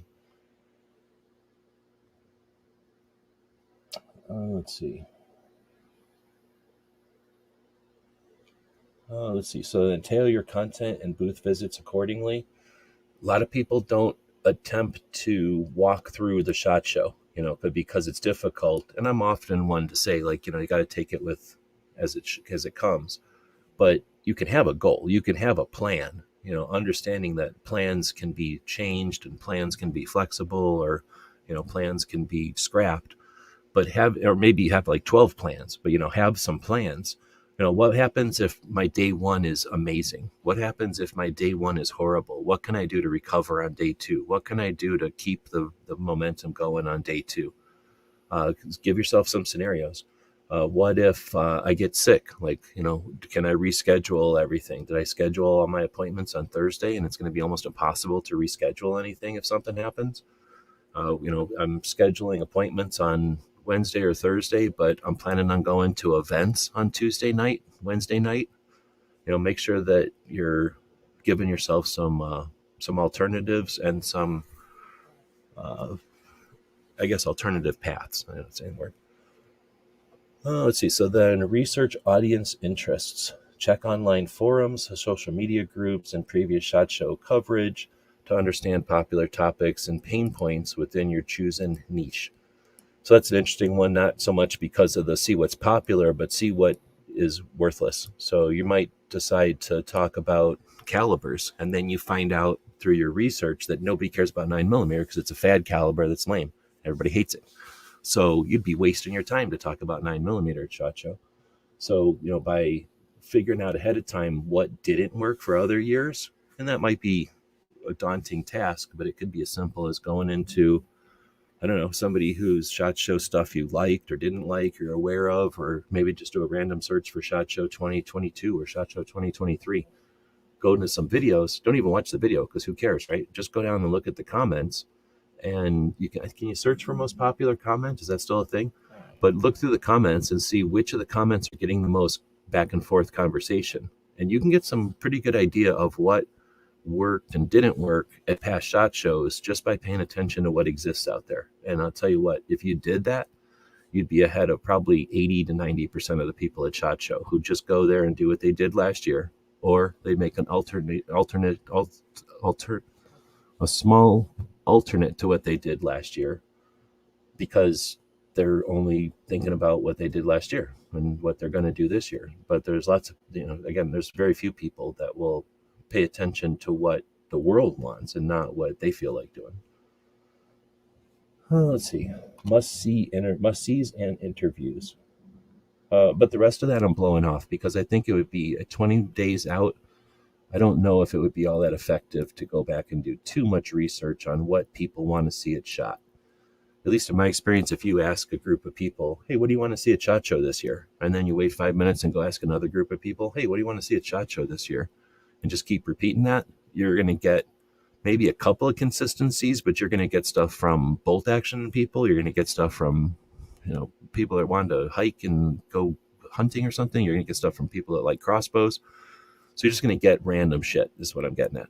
I don't know if there is a way to get the most popular shit at SHOT Show, because there's just the entire industry at SHOT Show. So you could default to the most popular things.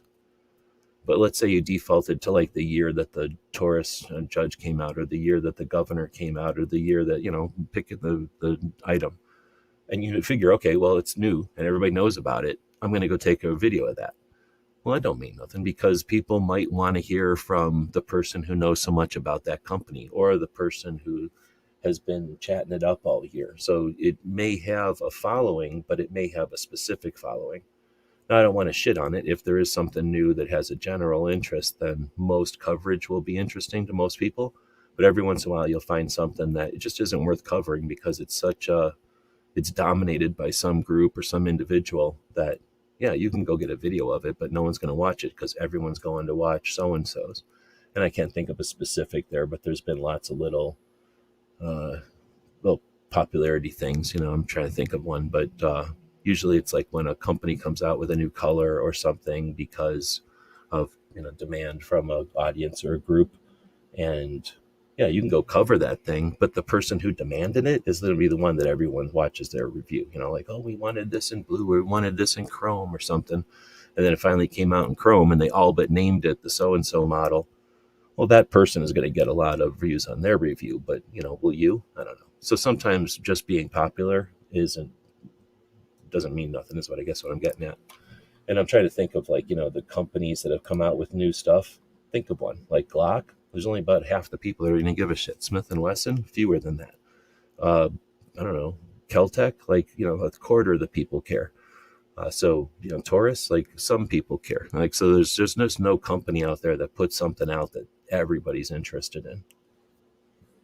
That being said, I don't want to be that discouraging. That's should be encouraging, because it means that SHOT Show benefits, the community benefits by as many cameras as possible, taking pictures of stuff from as many angles as possible. All right, so I guess I'll keep moving from research and audience interests.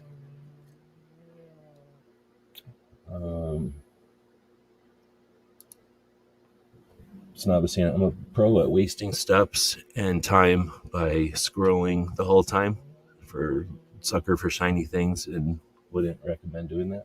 You mean like just getting distracted and looking at the opportunities in front of you instead of planning it out?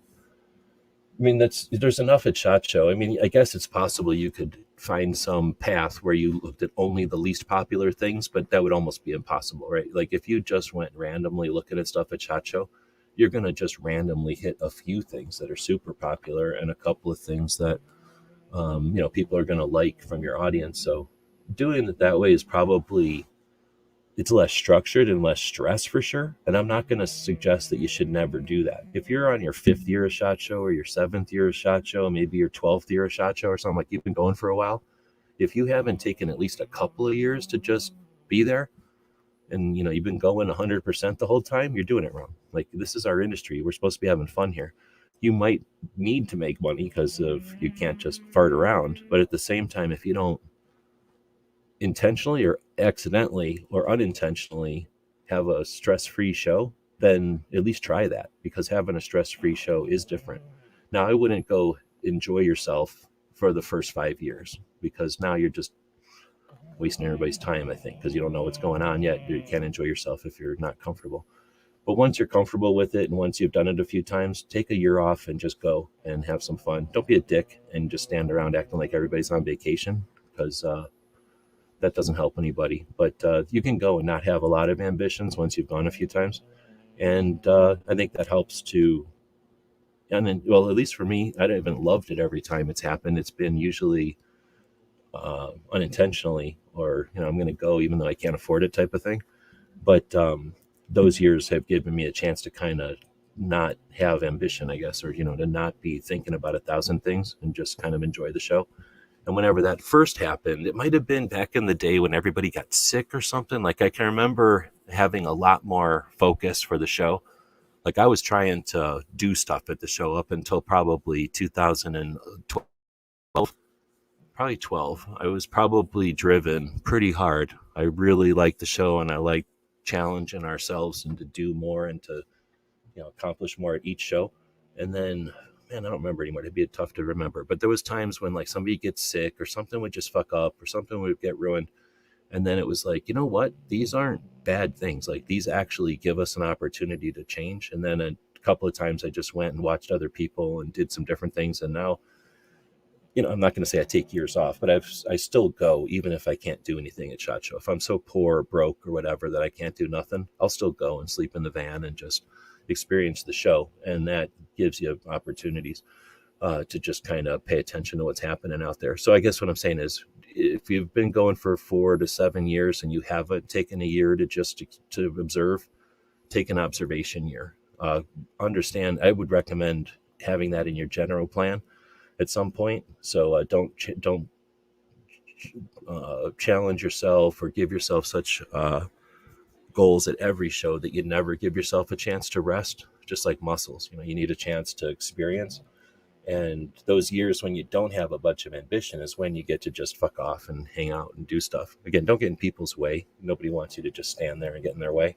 But you just get a different appreciation. It's almost like being audience instead of actor, or being a passenger instead of a driver. You're still going, you're still there, but you're not having to hold the wheel, and it's pretty nice. Now, if you can go to somebody else, that's another option. So if you're motivated and you want to do stuff, but maybe just don't do it for yourself, go as somebody's camera person, that might be pretty fun too. I've never done that, but it feels like that would be a pretty stress-free way to go. Okay, so must-sees and interviews. I guess that was all preface because now it's about to get all nerdy and ambitious here.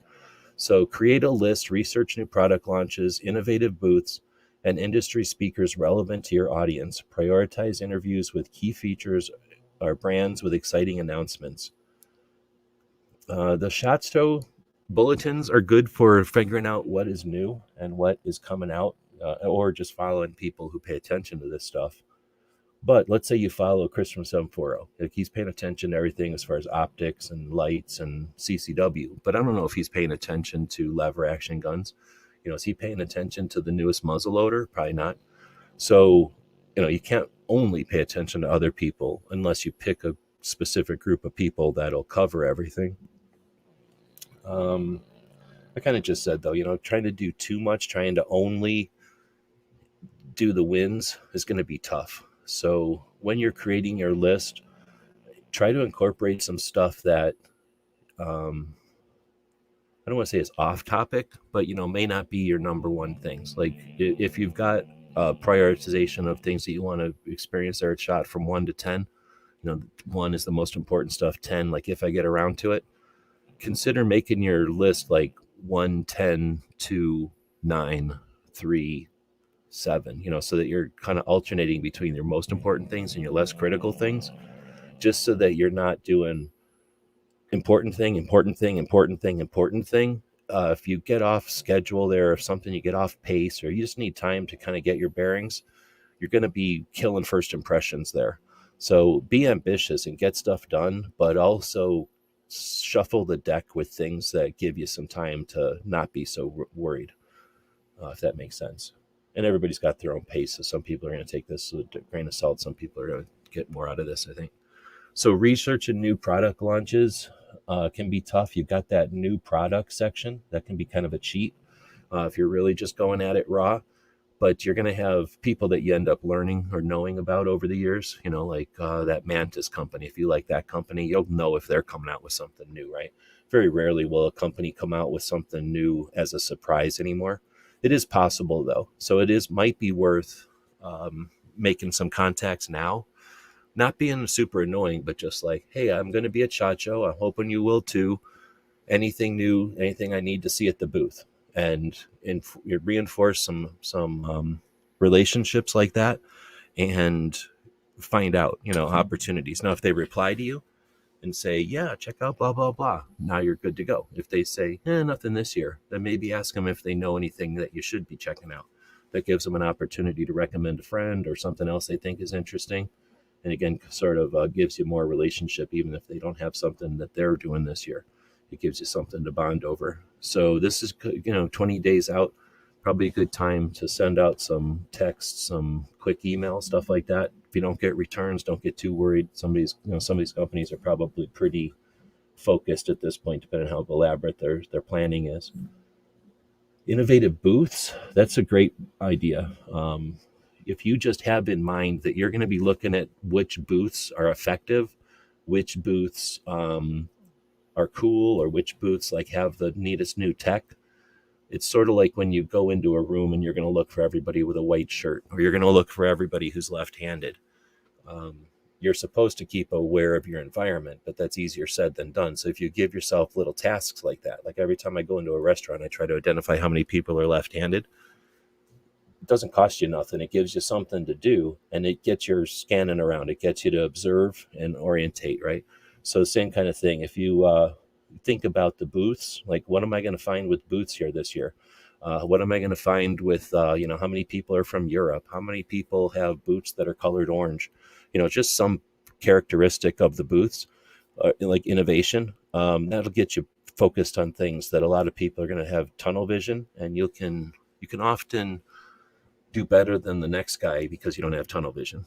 Most people that are there are going to have tunnel vision. They're going to develop tunnel vision. They won't realize it until they come home from their hotel room and shake their head and go, oh man, I had tunnel vision all day. So giving yourself some tasks, like, paying attention to booths, paying attention to where some companies are. That's another trick. Where's Keltec compared to Taurus? How many booths away is it? And that's just going to make you pay attention to your environment differently than people that are just like, now I have to go here. Now I have to go here. Now I have to go here. And I'd say 97% of people at SHOT Show are, now I have to be here. Now I have to be here. Now I have to be here. Just little straight lines like Tron, choo, choo, choo. And you don't want to get in their way. And they're really not there. You know what I mean? They're in their head. So get yourself out of your head once in a while and experience the show. So creating that list, though, industry speakers relative to your audience. I've never done that before, but there are presentations throughout the show where like an ammo company will have somebody talk, or somebody will have a competitive shooter be there to sign posters or something. So, you could put those into your list. I don't know how much of that translates to audience. Those are mostly like opportunities for the people at gun shops to say, oh, I've met, Miklik, or I've met so-and-so, so they can say that they've met them, so they can meet them. But as far as like how that translates to an audience, I've never really done too much with that. But could that be a thing? Like just to see all the famous people at SHOT Show or something and make a channel on that? I think it would be boring as hell, but somebody might like that. Anyway, creating a list. It's an interesting one. Scheduling appointments strategically. I'm going to have to drink some coffee for this one.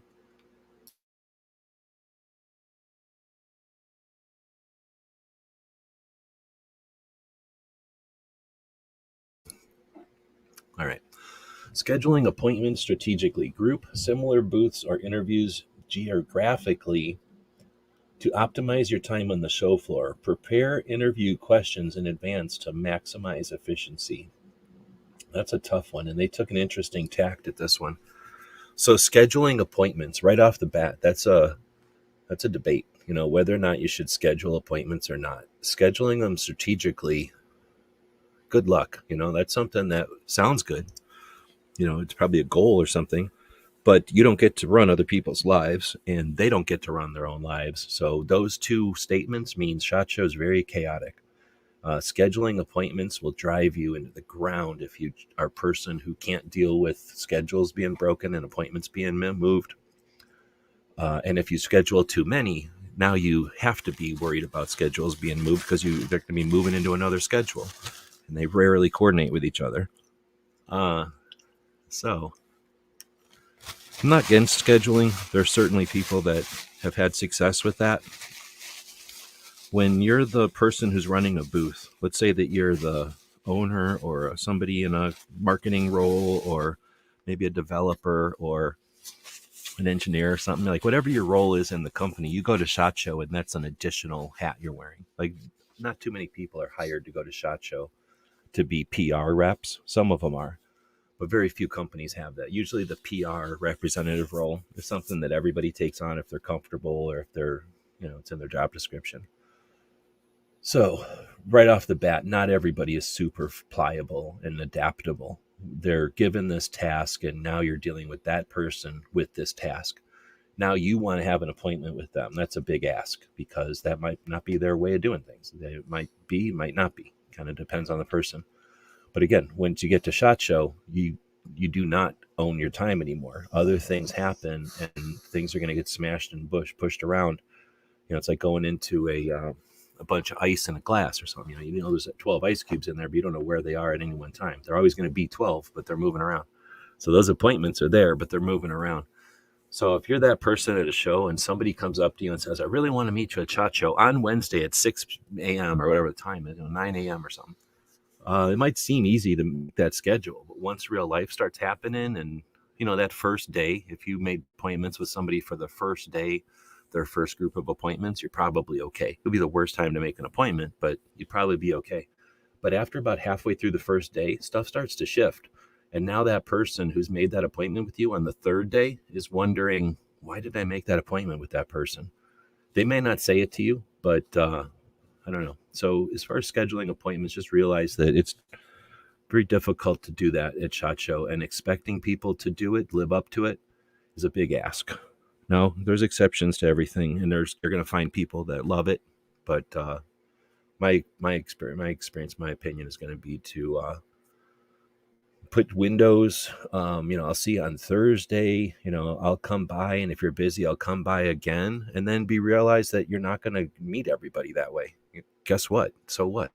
Guess what? If you tried to meet up with somebody 3 times at SHOT Show, and you have to have a phone call with them after, that's a better phone call than if you met with them and you had to meet them at 2 p.m. and they had to talk to you at 2 p.m. and then now you're having that follow-up conversation 4 days later. You're probably one of the annoying people they had to deal with. You're no longer that person who tried and tried and tried. And now you really feel bad and you want to work with them because they tried so hard. So there's a couple of different ways to approach the scheduling thing. I haven't met too many people that are hardcore rigid scheduling people because they grind themselves out and don't show up at SHOT Show again, because SHOT Show can't do that. I've met some companies that tried to do it, and just they end up not. I don't know too many big companies that do that very long. Let's put it that way. There have been people that show up at companies to try to do it this way, and they realize real quick that that's a big ask for a show like this. Now, preparing interview questions in advance to maximize efficiency, that I'm 100% behind. And I kind of already mentioned that time in 9 when Angie did the same question to everybody. I've done that since, but Angie's one came up with it. It was amazing. And at the time in 2009, everybody was getting into CCW, in a phase there at the time. Everybody was getting into it that was watching our shit. So it just worked really well. But preparing some questions that are good for your audience, for your interests. Now, to some extent, let's take a second here. You've got an audience, but you've got what you want to do. If you do 2 things, like you do 3 things, let's say you do CCW, you do pistols and holster matches or something, and then you do CCW pistol reviews. Well, there's going to be some people that are looking at CCW pistol reviews to give to their wife, so they could care less about your holsters, and maybe they could care less about the other things you do. But they're there for the one thing you do. So if you prepare all your questions and stuff for what your audience wants, you will satisfy your existing audience. But if you go to SHOT Show and alternatively ask questions about what you care about, then you take the direction of your channel the way you want, and people will either follow you or not. So you're going to get different opinions from different people. I do what I want, and if people want to follow along, awesome. And sometimes there's a lot of people and sometimes there's fewer people, but I'm doing stuff that interests me, that I find valuable or interesting at the time in my journey or in my path. So if you're at a different place and you find something interesting that other people don't, ask that.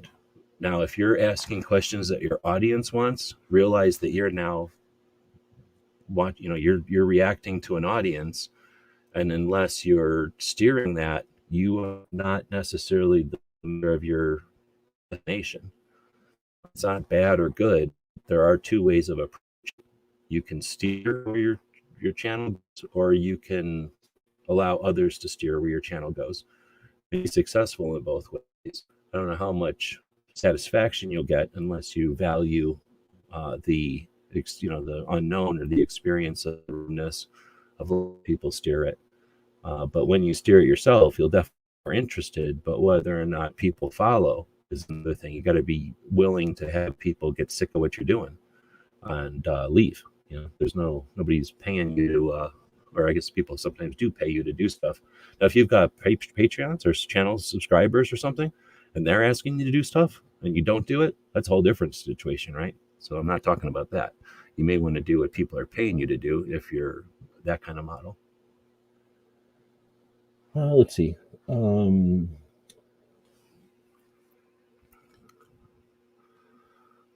So SheFire says, I've heard that it's also helpful to see how brands market their products on their social media and see if there's any gaps that you can promote.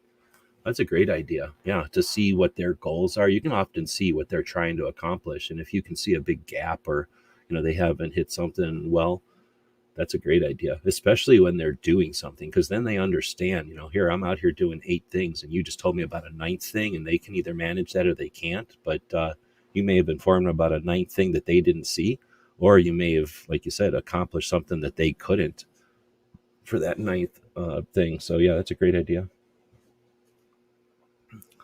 And then 20 days out, this is a really good time to do it, because you're going to see their current promotion. And if there's a lack of it, there's an option. There's an opportunity right there. If there's a current promotion that's leading up to something, you can either help them facilitate that or, like you say, fill in gaps.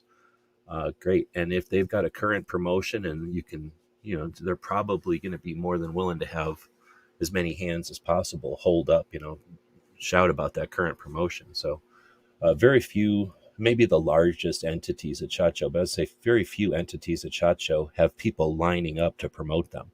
I guess people that pay the most have people lining up, and people that pay easily probably have people lining up. But everybody else is there to do business. That means they're there to put money on the table. They're just waiting for somebody to come along and say, hey, how can I pick up this money? That's a great point.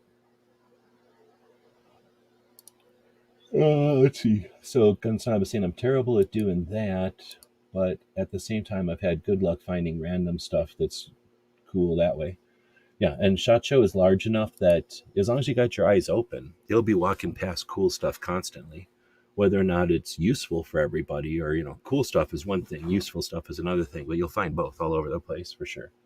I don't know how to say it. It's sort of like,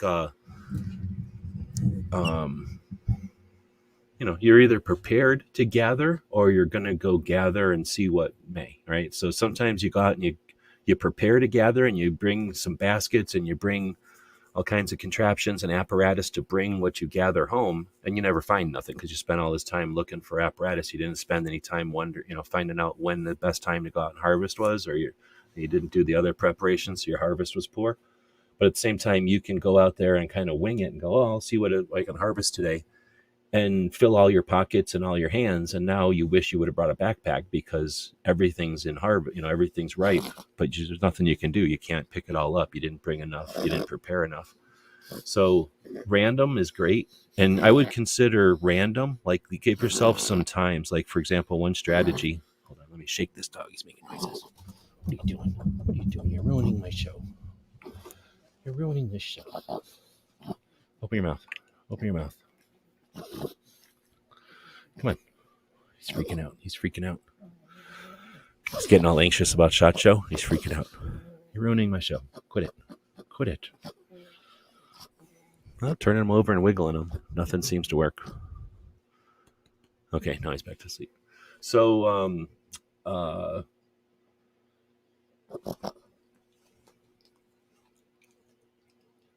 nope, totally lost what I was going to say there. Dang it. I was going to say maybe a strategy would be to do your appointments and your scheduled stuff in the mornings. Give yourself the afternoons off, or flip it. Schedule your stuff in the afternoons and give your mornings to walk around and see how stuff is.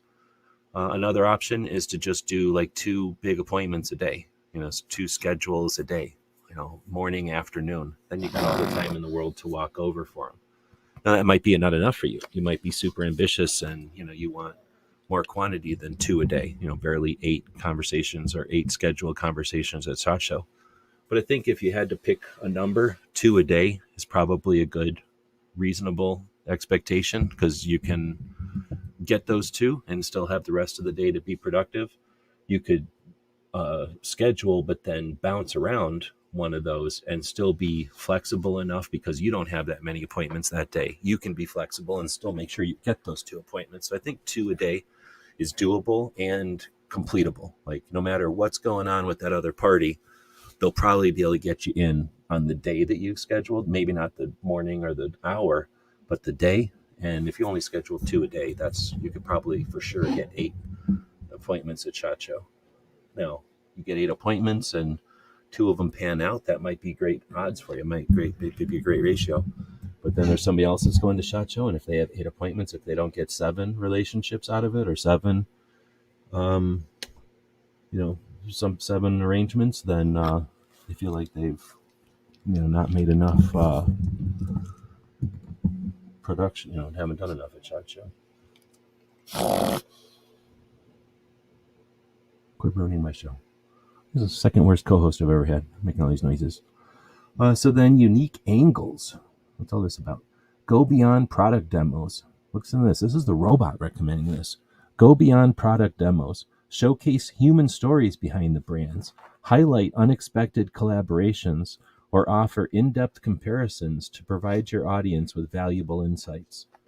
I can't say that I went out to do this, other than I went out with an open mind and I'm willing to do this kind of stuff. But yeah, I've had ultimate fun and interest in the show by doing these kind of things, talking about the people, talking about how they got things accomplished, the backstories. A lot of people are like, hey, what does this do? What are the specs? What can this do for me? Why is it better than your competitors? But rarely do people go, what was the reason for this? Or, where did this come from? Or how was this developed? Or how long did this take? Not everybody cares about that stuff, but the people who built it usually do. And they don't get asked that question very often.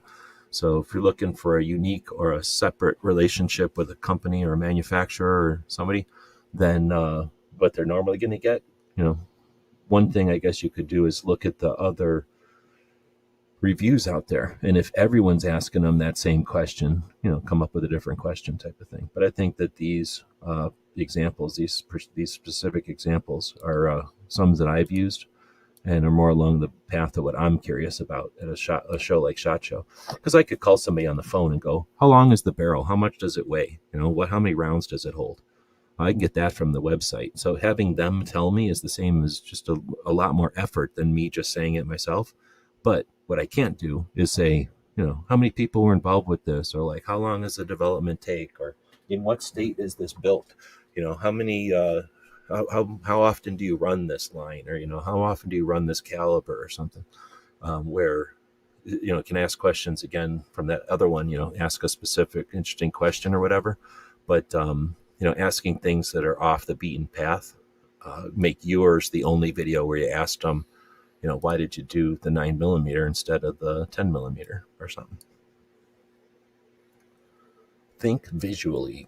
Capture interesting details, action shots, and behind-the-scenes moments to visually engage your viewers and stand out from the crowd. That's kind of interesting. That's a little bit away from my style, but I think that's interesting for sure. And again, to keep your head from getting too much tunnel vision, if you're thinking about how do I get a different shot than everybody else has, how can I showcase this product differently? I guess one of the things that I started doing in 8 is I went over to multicam to Cry, and I asked them if I could have a chunk of multicam, and they went, yeah, sure. And they had these big concrete pillars back in the old convention center, and they thought they were going to have a big concrete pillar in the middle of their booth, but they didn't. So they had this big piece of multicam that they brought that they weren't going to need, that they didn't use to cover a pole that they didn't have. So I just asked them, hey, can I have a big piece of multicam? And I still have that piece. I could go grab it right now.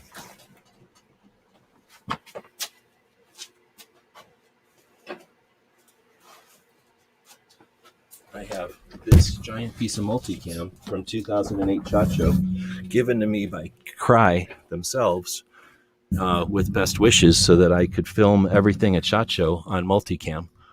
So here it is, whatever many years later, 15 years later, I still have this piece of multicam. It's still multicammed. It's still amazing. Hey, he's sneezing on my piece of multicam. And it's super lightweight. I can drag it along. It's huge. It's as big as like a tablecloth or something, but it's 300 denier, I think. And that makes it super good. It's made in USA, of course. So this is super durable, wrinkle-free. Notice it's got the hairs on it because it's legit. But I can carry this around. I can spread this on a table, or on almost everything at SHOT Show is a glass cabinet. So instead of filming on a glass cabinet, boom. Now all my videos have a multicam background. So you could bring something else. You could drag something else along. You're not allowed to bring multicam because I patented having reviews on multicam. But you could take some lesser camouflage around or some other lesser color around and film on that. But that's something that you can do to, get a different view of the product or the booth than everybody else is doing.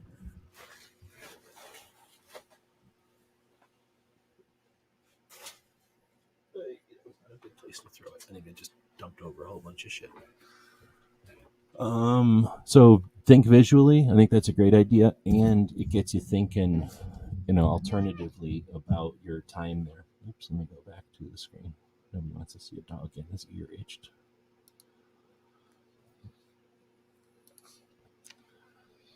So context formats. Mix it up. Combined pre-recorded teasers with live streams, interviews, product reviews, and short features to keep your content fresh and engaging. Nobody does enough live at SHOT Show. Not even me. Like, I get tired, and I keep telling people who are out there that don't go to SHOT Show, if you're not going to SHOT Show and you're listening to this, you will not have a better opportunity to get free SHOT Show stuff than to go live and invite a bunch of people who are at SHOT Show. Do that every night. Make a series called I'm Live at SHOT Show, even though I'm not there or something, and invite people. And what'll happen is, if you invite 12 people, 2 or 3 of them will jump in every night. And don't get upset about that. People are out there doing their thing. But invite a bunch of people, host a show, and if you build it, they will come. And what'll happen is you'll get fresh, on the spot, current stuff from SHOT Show. When we've done that in the past, you end up with people signing on with their phones, so you get coverage of some of the parties and stuff. You get coverage of what's happening in the Uber on the way or whatever, people at a restaurant, and it's the behind the scenes. It's the real stuff that keeps the people aware that real human beings are all gathering in a town, to do this stuff. It doesn't just happen in some studio. We all sit in a part, in studio seating and wait, stand up one at a time and take the video. It's a massive chaotic thing. So live is the one thing that I think is always been lacking from SHOT. But interviews, well, I guess somebody could interview somebody at SHOT. Get interviews. I've interviewed pretty much every manufacturer, every gun manufacturer, from Kellgren to Sandy to everybody who I've had an interest in, except for Glock. I never did get to meet or interview Glock or anything. But aside, he never hung on his booth, though. It's not like I walked past him or anything. I walked past Lim Thompson one time like an a-hole. I feel like a jerk. I didn't know who he was at the time. But otherwise, I've, knock on wood, I've had an opportunity to meet amazing fucking people. And then because you're at SHOT Show, it's like, hey, can I take a quick interview? And I met Masada Ayub at SHOT Show in 2009. And ever since then, we talk all the time. So people are regular people, and SHOT Show gives you an opportunity to, it gives you the environment where an interview is not an awkward thing. Having a quick interview while you're walking down the aisle even isn't odd. Hey, I'm blah, blah, blah. Nice to see you. Hey, can we do a quick interview? Can I do a quick spot? Hey, you're listening to the Gizzard Gary Show, and I'm so-and-so from Top Shot, or I'm such and such from the Women for Gun Rights, and you're watching the foul territory on Gizzard Gary. There's nothing wrong with stopping and getting those quick things. It's ways to meet people. Sometimes it's, you then never remember who you are. Other times you start a whole friendship. Product reviews. Oh, it's interesting. Maybe somebody should do some product reviews. Short features to keep your content fresh and engaging. When I see short, I don't think YouTube shorts or Instagram shorts. Think of something fun. Think of, I don't know, whatever show it is you like, either a comedy or something, maybe even memes or something. But if people do not start having fun at SHOT Show and creating content that's fun, then you don't know what you're missing. I'm not a big fan of the Redditors and that, but they are probably the only ones that really have fun at SHOT Show, just screwing around. I'm not saying disrupt anything or be an asshole or a nuisance, but for crying out loud, like, have some fun with this place. So if you have gone for more than a year or so and you haven't done some creative feature where you're talking about SHOT Show, or at least using Vegas and SHOT Show as your backdrop for something creative, then what the fuck? You're going to SHOT Show. You're spending how much money to go there, and you're not using it for some massive creative thing? Come on. We should be opening walls, right? We should be expanding. Our job is not to effectively do what somebody already did. Our job is we don't have a job, but our opportunity, the thing that we have as not rigid, instructed entities, we can develop, we can evolve. So when I see that short form thing, I'm thinking like people having creative fun in not long 2-hour documentaries, but in fun short featurettes. So consider having some fun and doing something very creative at SHOT Show. If you want to be known, do something worth knowing, right? Doing the same thing as everybody else already did is not something that sets you aside from everybody else. Let's see. Ghost is saying would love to meet Moss. I can't believe you never met him yet. If I'm ever in the same room with you, I'll introduce you for sure. He usually goes to the meeting room a couple of times. He just doesn't hang out up there because, well, can you blame him? Let's see. Utilize social media. That's an interesting idea. Share live updates. No, I just mentioned nobody does that. Sneak peeks. That must happen. I just don't pay attention to it, I guess. But I guess that's popular. Or it must be happening. I really don't know. Engaging snippets. I see a lot of that. I think those are useful. That's probably the thing I pay attention to most on platforms like Instagram Story. Who cares? We all know where to put your stuff. But part of this whole thing from earlier about learning your audience and stuff is find out where your audience is and where it might be. So SHOT Show, we're spending money, we're spending time, a lot of effort to go there and do this stuff. Think about how you might be able to branch into new places. For example, what's that place called? Rumble? There's a whole bunch of stuff that we may or may not be able to mention over here on the YouTube side because of YouTube rules and monetization and blah, blah, blah. So consider what you might be able to do to place things in places to create engagement or to create audience in places, right? Let's see. I think I'm behind. Yeah, that was this one. So, think about where, hey, if I wanted to branch off into TikTok and I can't talk about guns on TikTok, but I could do all these selfies on TikTok. I could talk about all the people I met at SHOT Show or something on TikTok. I could talk about what it's like to be in Vegas on TikTok. I could do I could feature the travel portion of my journey to SHOT Show as a travel thing on TikTok. And if you're trying to make money, let's talk about making money. If you're trying to earn a couple of bucks while you're at SHOT Show, I guarantee you will make more money talking about your travel to SHOT Show than you will about SHOT Show stuff. Unless you go to the industry and say, hey, I'm so good, pay me. The internet is not going to pay you for going to SHOT Show. The internet will pay you for traveling to Vegas. Like the internet you can earn money off the internet by just talking about your food, your rental car, your baggage, your shoes that you wore, the pants that you chose. Everything like that can make you money going to SHOT Show. And if you're not doing that, well, let's talk sometime. But so these other platforms that may not work for your gun part of SHOT Show, well, again, it's hard to say you should be, but you certainly can be making extra money off of these. What do you call it? Like the stuff that we're already doing, the additional things that we do that we don't even talk about when we're talking about our gun stuff. We don't hardly ever talk about what camera did I buy and why, what microphones did I buy and why, what shoes did I wear and why, what bed did I sleep on and why. All that stuff can be very lucrative on the internet, and we're already doing things that most people aren't bothering with when we go to SHOT Show, and we're just leaving all that money in the hotel room and on the floor. So if you want to talk about any of that stuff, let me know. Then networking and collaboration. So we're going there with 2,500 media, and we're going there with 60,000 of the industry. If you just go there and leave without knowing more people, I'm going to say you're doing it wrong.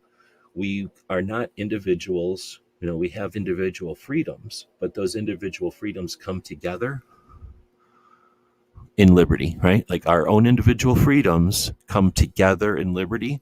And we do that as humans through networking and collaboration. So this is the entire industry being brought to Vegas for a week. Some people are exploiting that by having little parties and little times to decompress and try to, whatever. But there's so much potential there, so much potential. Let's look at the military, who we should look to more often.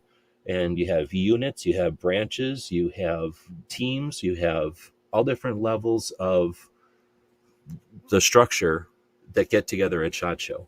You've got meetups of Marines in general. You've got meetups of units. You've got meetups, this is just because they all happen to be going to SHOT Show anyway, so let's all meet up type of thing. This just happened. This evolved. No one told them to.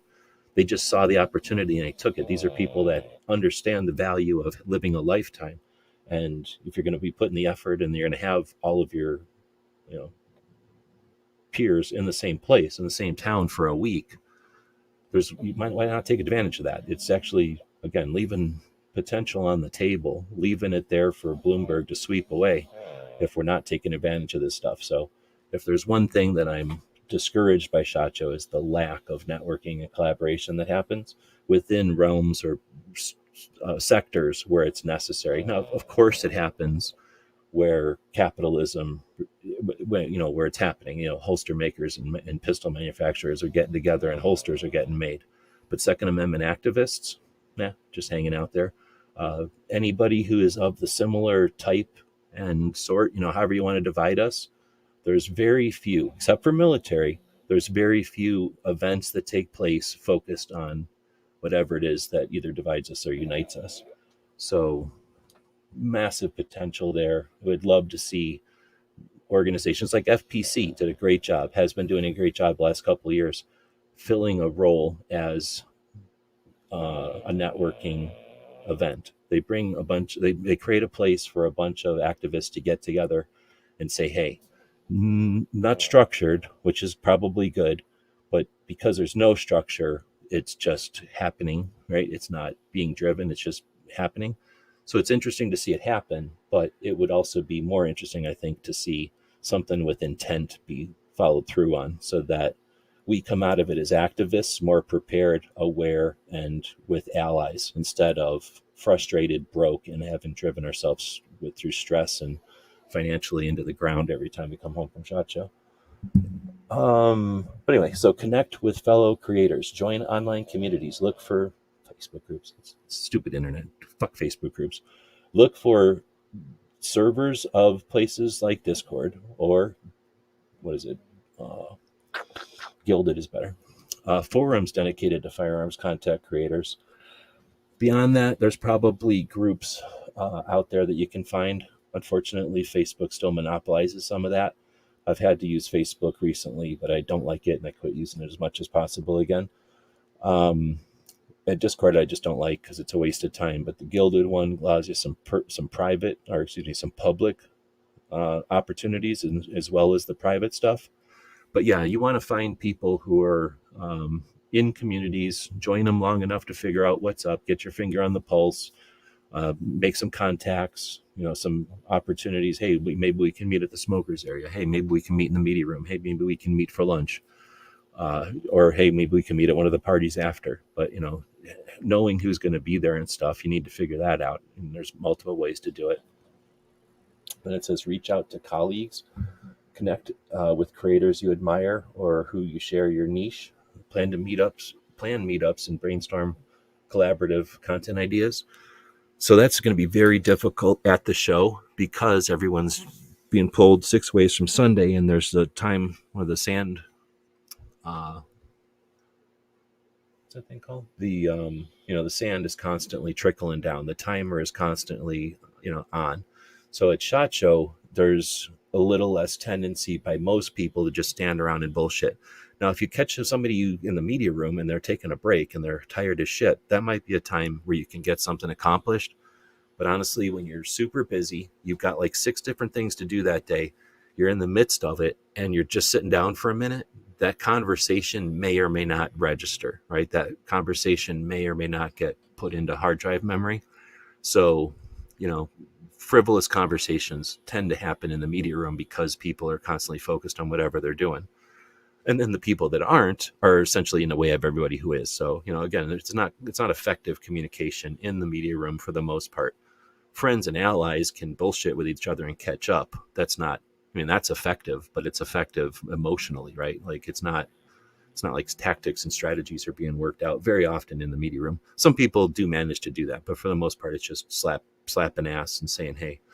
But these after events give opportunity for that. Now, if you go to an after event and it's focused on let's make deals, or it's an after event focused on let's, schmooze each other so that we act like we're great friends so that, we can do deals.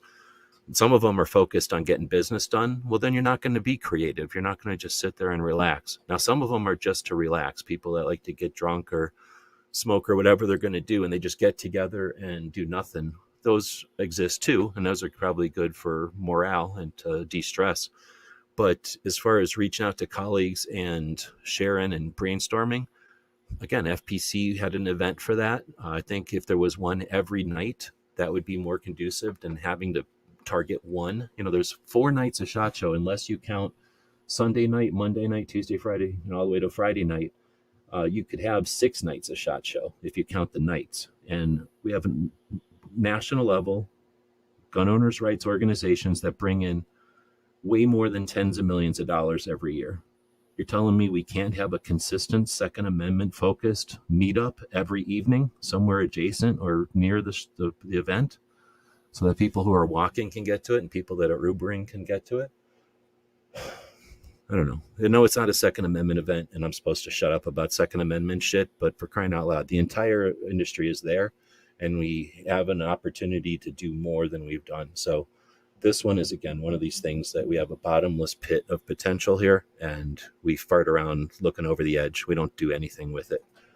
So reaching out to colleagues and creators, most of that will happen at SHOT Show. Very, very few people set this stuff ahead of time because they figure, they're not going to want to meet up with me or no one's going to want to come to my event. Well, guess what? You have a fucking right to have your own event. You have the right to invite people to meet up with you. And don't assume everybody's so busy. And don't assume that just because people are so busy, their plans aren't going to change. So you ask somebody if you'd like to meet up for dinner and they say, I'm so busy because I'm so popular and blah, blah, blah. Well, guess what? 8 hours later, when their plans change, maybe they are available, right? So be flexible and be persistent and do. This is one of the biggest things that we leave on the table at SHOT Show each year is the fact that we're all there together. We're all so focused on whatever it is we're focused on. We're not just hanging and we're not, getting work done in those angles. All right, next. Brand outreach. A lot of people are there for this. We're capitalists after all, except for that one communist who was in here earlier. It says research relevant brands. Identify companies whose products align with your audience's interests and prepare concise pitches highlighting your platform and reach. Okay, so if you're talking like brand outreach, what are you trying to do? Are you just trying to get on their radar? Are you trying to get something from them? Are you trying to get paid by them? Are you trying to get access to them? Are you trying to get them to show up at your event? Do you want them to somehow know about you? So have some goal. Don't just be like, hey, I'm going to go there and be, and they're going to care so much that I'm going to be offended if they don't care. Like, have some goal, have some agenda that you want to have happen, and then present that to them somehow so that they can understand it. I'm a podcast and I'd like to be on your radar. I'd like you to sponsor us. Well, don't expect them to find out who you are and then want to sponsor you. Maybe get on their radar. Hey, maybe I can have you on my podcast. Maybe we can establish a relationship. Maybe I want to find out if I do want to work with you. I feel like I want to work with you, but let's talk a little bit and let's find out if that's the case. So again, be realistic with your expectations, but you've got to start. This is a relationship, business relationship that is only going to be started by you, the person who's interested in it, reaching out to the other person. This is an opportunity. It's essentially, this whole event is for this portion, specifically for this piece of it. You, as the 2,500 media that are going, are allowed to participate in this aspect of SHOT Show. You are the industry. You are allowed to value your time. You are allowed to not go into debt to do what you're doing. So have realistic expectations, have more than one goal or company that you want to work with. The worst that'll happen is they'll all say yes, right? If they all say no, you learn and you understand what you need to do for next year. If some of them say no and some of them say yes, you learn. You earn and you learn. If they all say yes, you learn a whole different way and you earn a lot more. So worst that'll happen is you'll get paid so much at SHOT Show that you don't even know what to do with all the money. In which case, we have a Patreon. And it's a scroll at the bottom of the screen there. It's saying our Patreons make it possible for us to spend time on projects like this. There's a lot of people that want something from you if they want you to succeed. I just want you to succeed so that we have less attacks from the other side. If your focus is awareness, if your focus is changing or eliminating the confusion and the arguments that happen over firearms, let's make you successful. Let's get you to a place where you have as much reach as possible. There's shortcuts and there's ways that you can get around some of the bullshit. But guess what? If you're just trying to do what somebody else already did yesterday, yeah, you got hurdles. You've got to do whatever they did yesterday again and better. So good luck with that. Some people really dig that. They dig that challenge. They strive for that. Good luck. But those people that are trying to do stuff that doesn't have anybody cheering them on, or that are doing stuff and they wonder if it's even necessary or useful, got a lot of potential at SHOT Show. Let's see. Offer value. Pitch collaborative content ideas that that benefit both parties, like sponsored segments, product reviews with unique angles, or giveaways to your audience. Those are three kind of mainline ones. There's ways to be, even more interesting to those kind of stuff. But again, you have value, and what you offer is different than what other people offer. There are definitely bigger people than you, because it doesn't matter who I'm talking to. There's somebody bigger than you, but there's also smaller people than you. There's also people that have never lifted a finger to effort in any of this direction at all, and you're 1,000% ahead of them. So understand your value, have a way to verbalize that, and pick some targets and use SHOT Show as your opportunity to do that. You will walk away richer, period. There's no way to not walk away from that richer. Post-show engagement. Plan your content calendar. Schedule the release of your SHOT Show coverage beyond the event to maintain momentum. Utilize teasers, participation for your in-depth pieces. Everybody's got their own opinion. Unfortunately, the perception is that you need to shut up about SHOT Show immediately after. SHOT Show is industry. There's nothing wrong with talking about SHOT Show all year long. We talk about revolvers all year long. We talk about bolt action guns all year long. We don't just talk about things during their season or when it's appropriate. So anybody who thinks that is made up their own rules. They're listening to somebody else who decided to do it that way, and they're justifying it based on tradition. So do whatever you want. My suggestion is do your SHOT Show stuff consistently, like every week. You can go to SHOT Show and say, I'm going to get 52 pieces of content for SHOT Show, and I'll have a piece of content every Monday for a year, every week for a year. Nothing wrong with that. You can go to SHOT Show and get 52 things and drop them in the next 52 hours, so that once an hour an item's going up. Who's going to get more pissed off at SHOT Show? The audience that had to watch a flood of SHOT Show garbage in faster than they can absorb it, or the week for a month, for a year. It's not the shot show is perishable. So the people that are doing it wrong lose an audience with shot show coverage. Everybody else, you know, cements audience with shot show coverage. Engage with your audience, respond to comments, answer questions, and continue the conversation about the products and trends you discovered at SHOT Show. Yeah, I mean, unless you're not doing stuff live, if you're just presenting, if you're just there to do show and tell and walk away, then I'm not talking to you. So, you're not listening to this either. But most of you who are listening to this, who give a shit about engaging, being part of a community, this is obvious that you're going to be doing this anyway. But yeah, SHOT Show is your opportunity to get your finger on the pulse. I talk about it all the time. I go to the show so that I can see the show. I can see the industry. After your third show, you'll know what I'm talking about. Your first show, you will have to figure it out. Your second show, you'll figure it out that you figured it out. And your third show, you're experiencing the industry. By your fifth or sixth show, tell me what you think. Like, there's people out there that are in their fifth or sixth or seventh show. You know more about the industry than other people.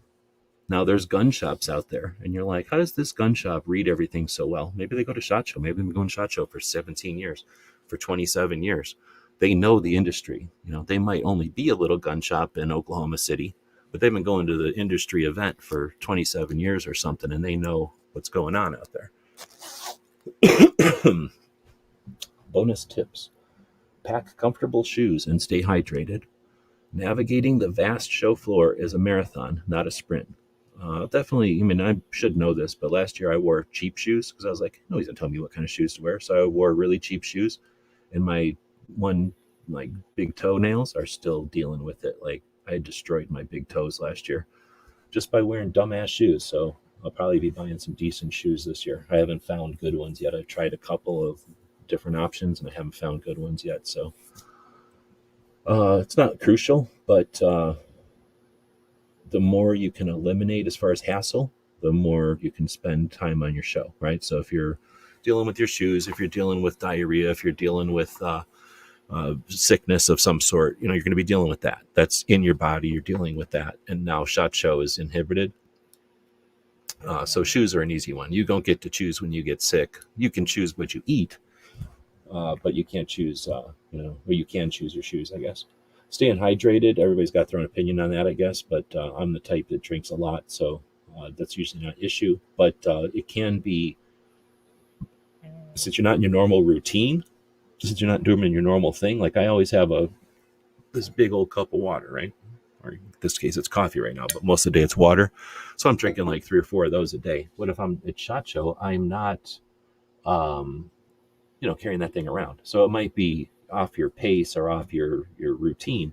So, mentioning get a bunch of water in you. If you do go to the media room, then, down a thing of water every time you go in there. That's an easy thing to do. Let's see. Prioritize comfort and keep water readily available. One of the things that the media room is good for is giving us water. The rest of the show has gotten better and better and better at that. But for years, the regular show had no water at all. Like, you had to go to the bathroom and drink out of the sink or something if you wanted water. I guess there was probably like 2 or 3 drinking fountains in the place, but there was just not a lot of free water. Lately, last few years though, there's been free water everywhere, which is super nice. And at the media day, or at the range day, there's a lot of water. So water. For most people, you're at 2,000 something feet. I forget if we figured out what Vegas was. I think Vegas is like 3,000 feet. So Vegas is even taller than us. But for most people, you're living at sea level, unless you're like us and you live up in a mountain. The rest of you are all living at sea level. So Vegas is the desert. It's going to be drier than you're used to. It's winter. So depending on where you're at, you're going to think, oh, it's not as cold as where I'm from. I'm not wearing a coat. And then it gets cold at night in the desert.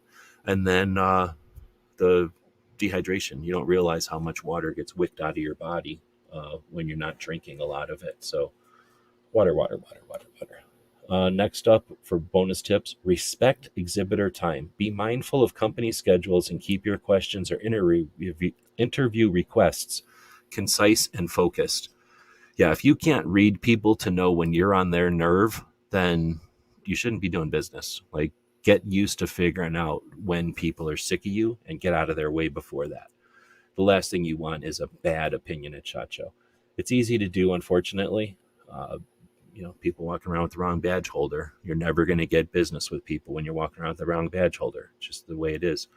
But a lot of people don't even think about that. They just walk around with the wrong badge holder, basically saying, don't do business with me the whole time they're there. So there's things you can do inadvertently, but learn those things, then do better, wear a decent badge holder. And now you're saying, I'm worth doing business with. In fact, you probably want to do business with me. And as far as schedules and stuff, companies do have schedules. They can't help it because people they deal with are going to want a schedule. You can be one of the people that require a schedule, or you can be that open person who deals with their schedules. Just going to keep saying that. Capture quality video or audio. Interviews and booth demos can easily suffer from noisy show floors. Invest in good microphones, portable audio recorders for clear sound.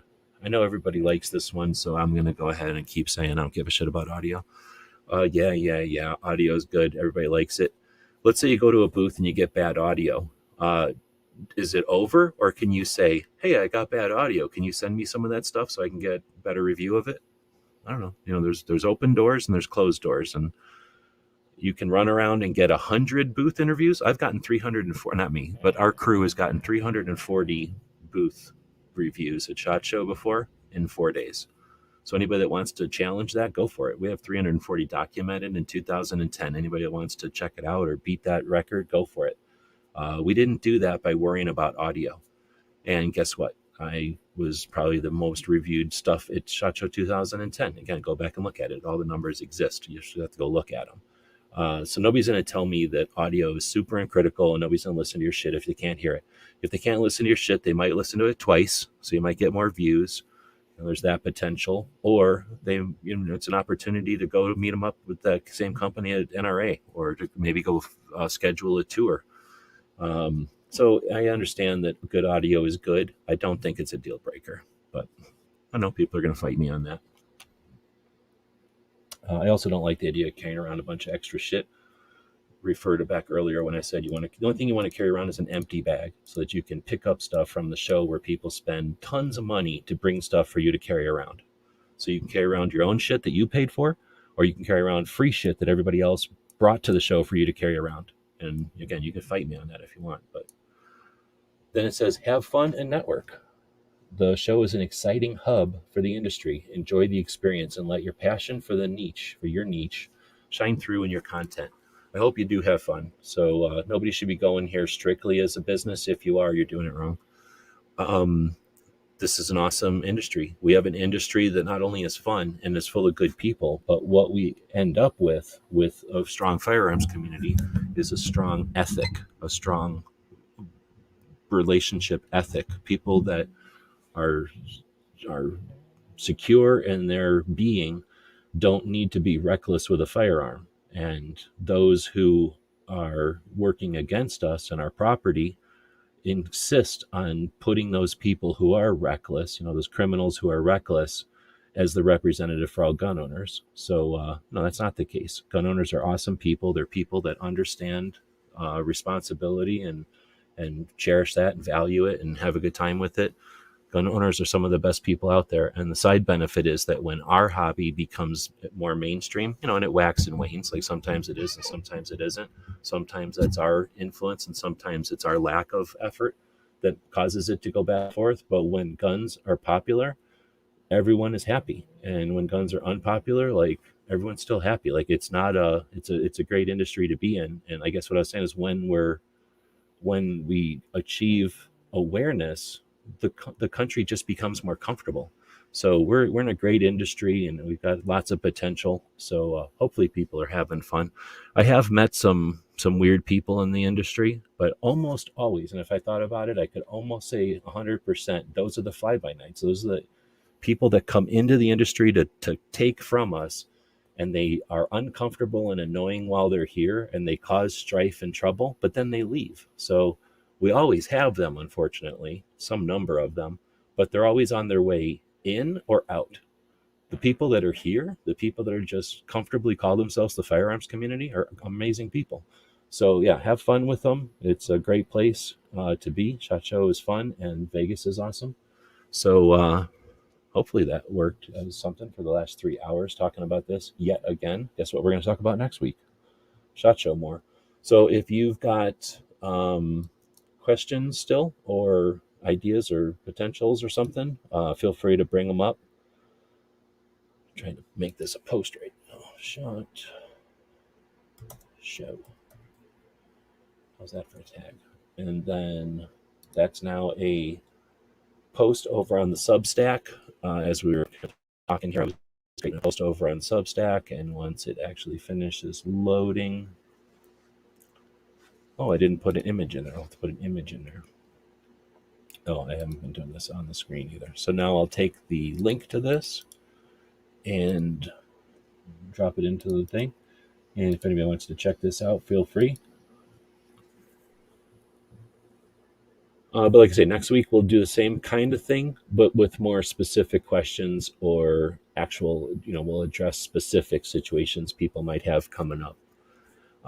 We can use this as an outline, or if you've got something that wasn't covered in this outline or whatever, this week's topics, then of course feel free. If I can help with it, I'll attempt to do so. All right, so with that, nobody's saying anything, so we'll end this one at 3 hours. Thanks everybody for joining us. I guess one thing I do want to do real quick is head over to the YouTubes. All right, what are you going to do with me here?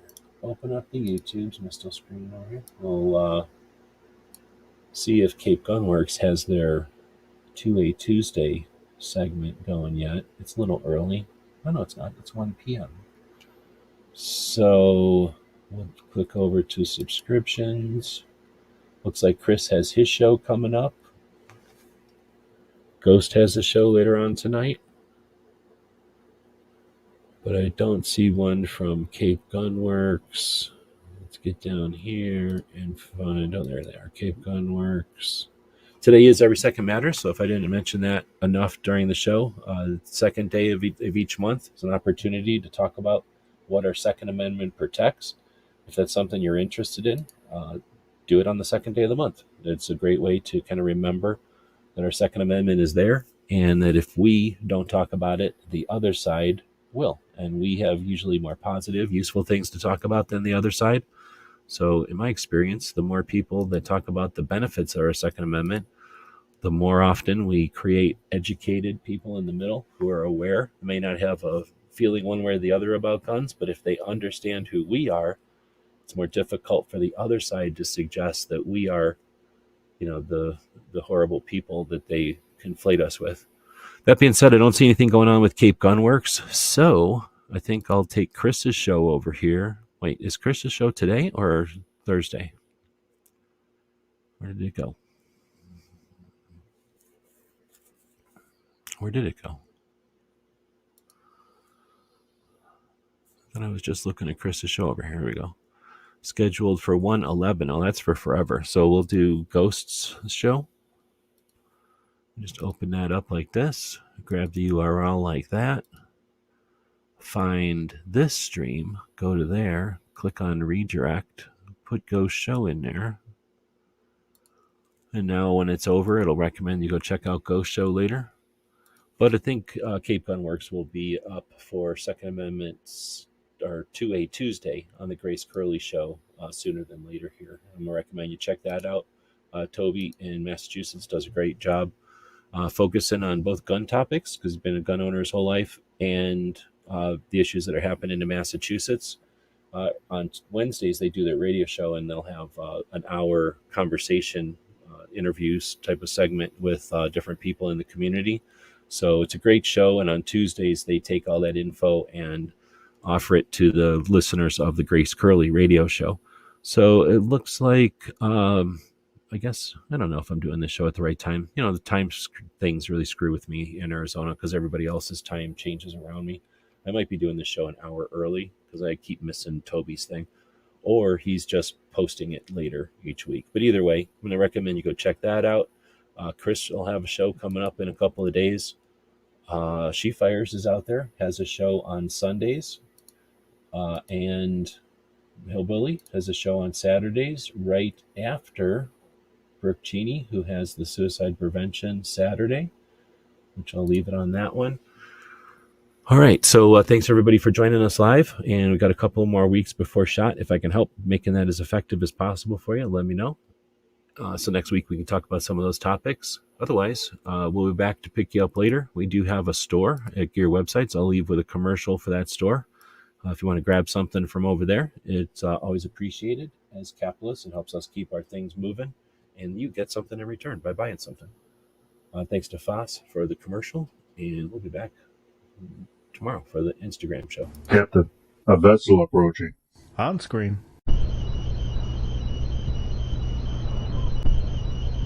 We're being hailed. Every weekend over at gearwebsites.com, our online store, we have free Patch Friday. And that means that every order placed on our store on Fridays is going to include at least one free patch. So that's every order with no coupons, no minimum order, no codes needed. You place the order on Friday, and when it arrives to you, it's going to have at least one free patch. Your support means a lot to us, and financial support is critical. So thanks again to the people who keep us online through purchases at gearwebsites.com.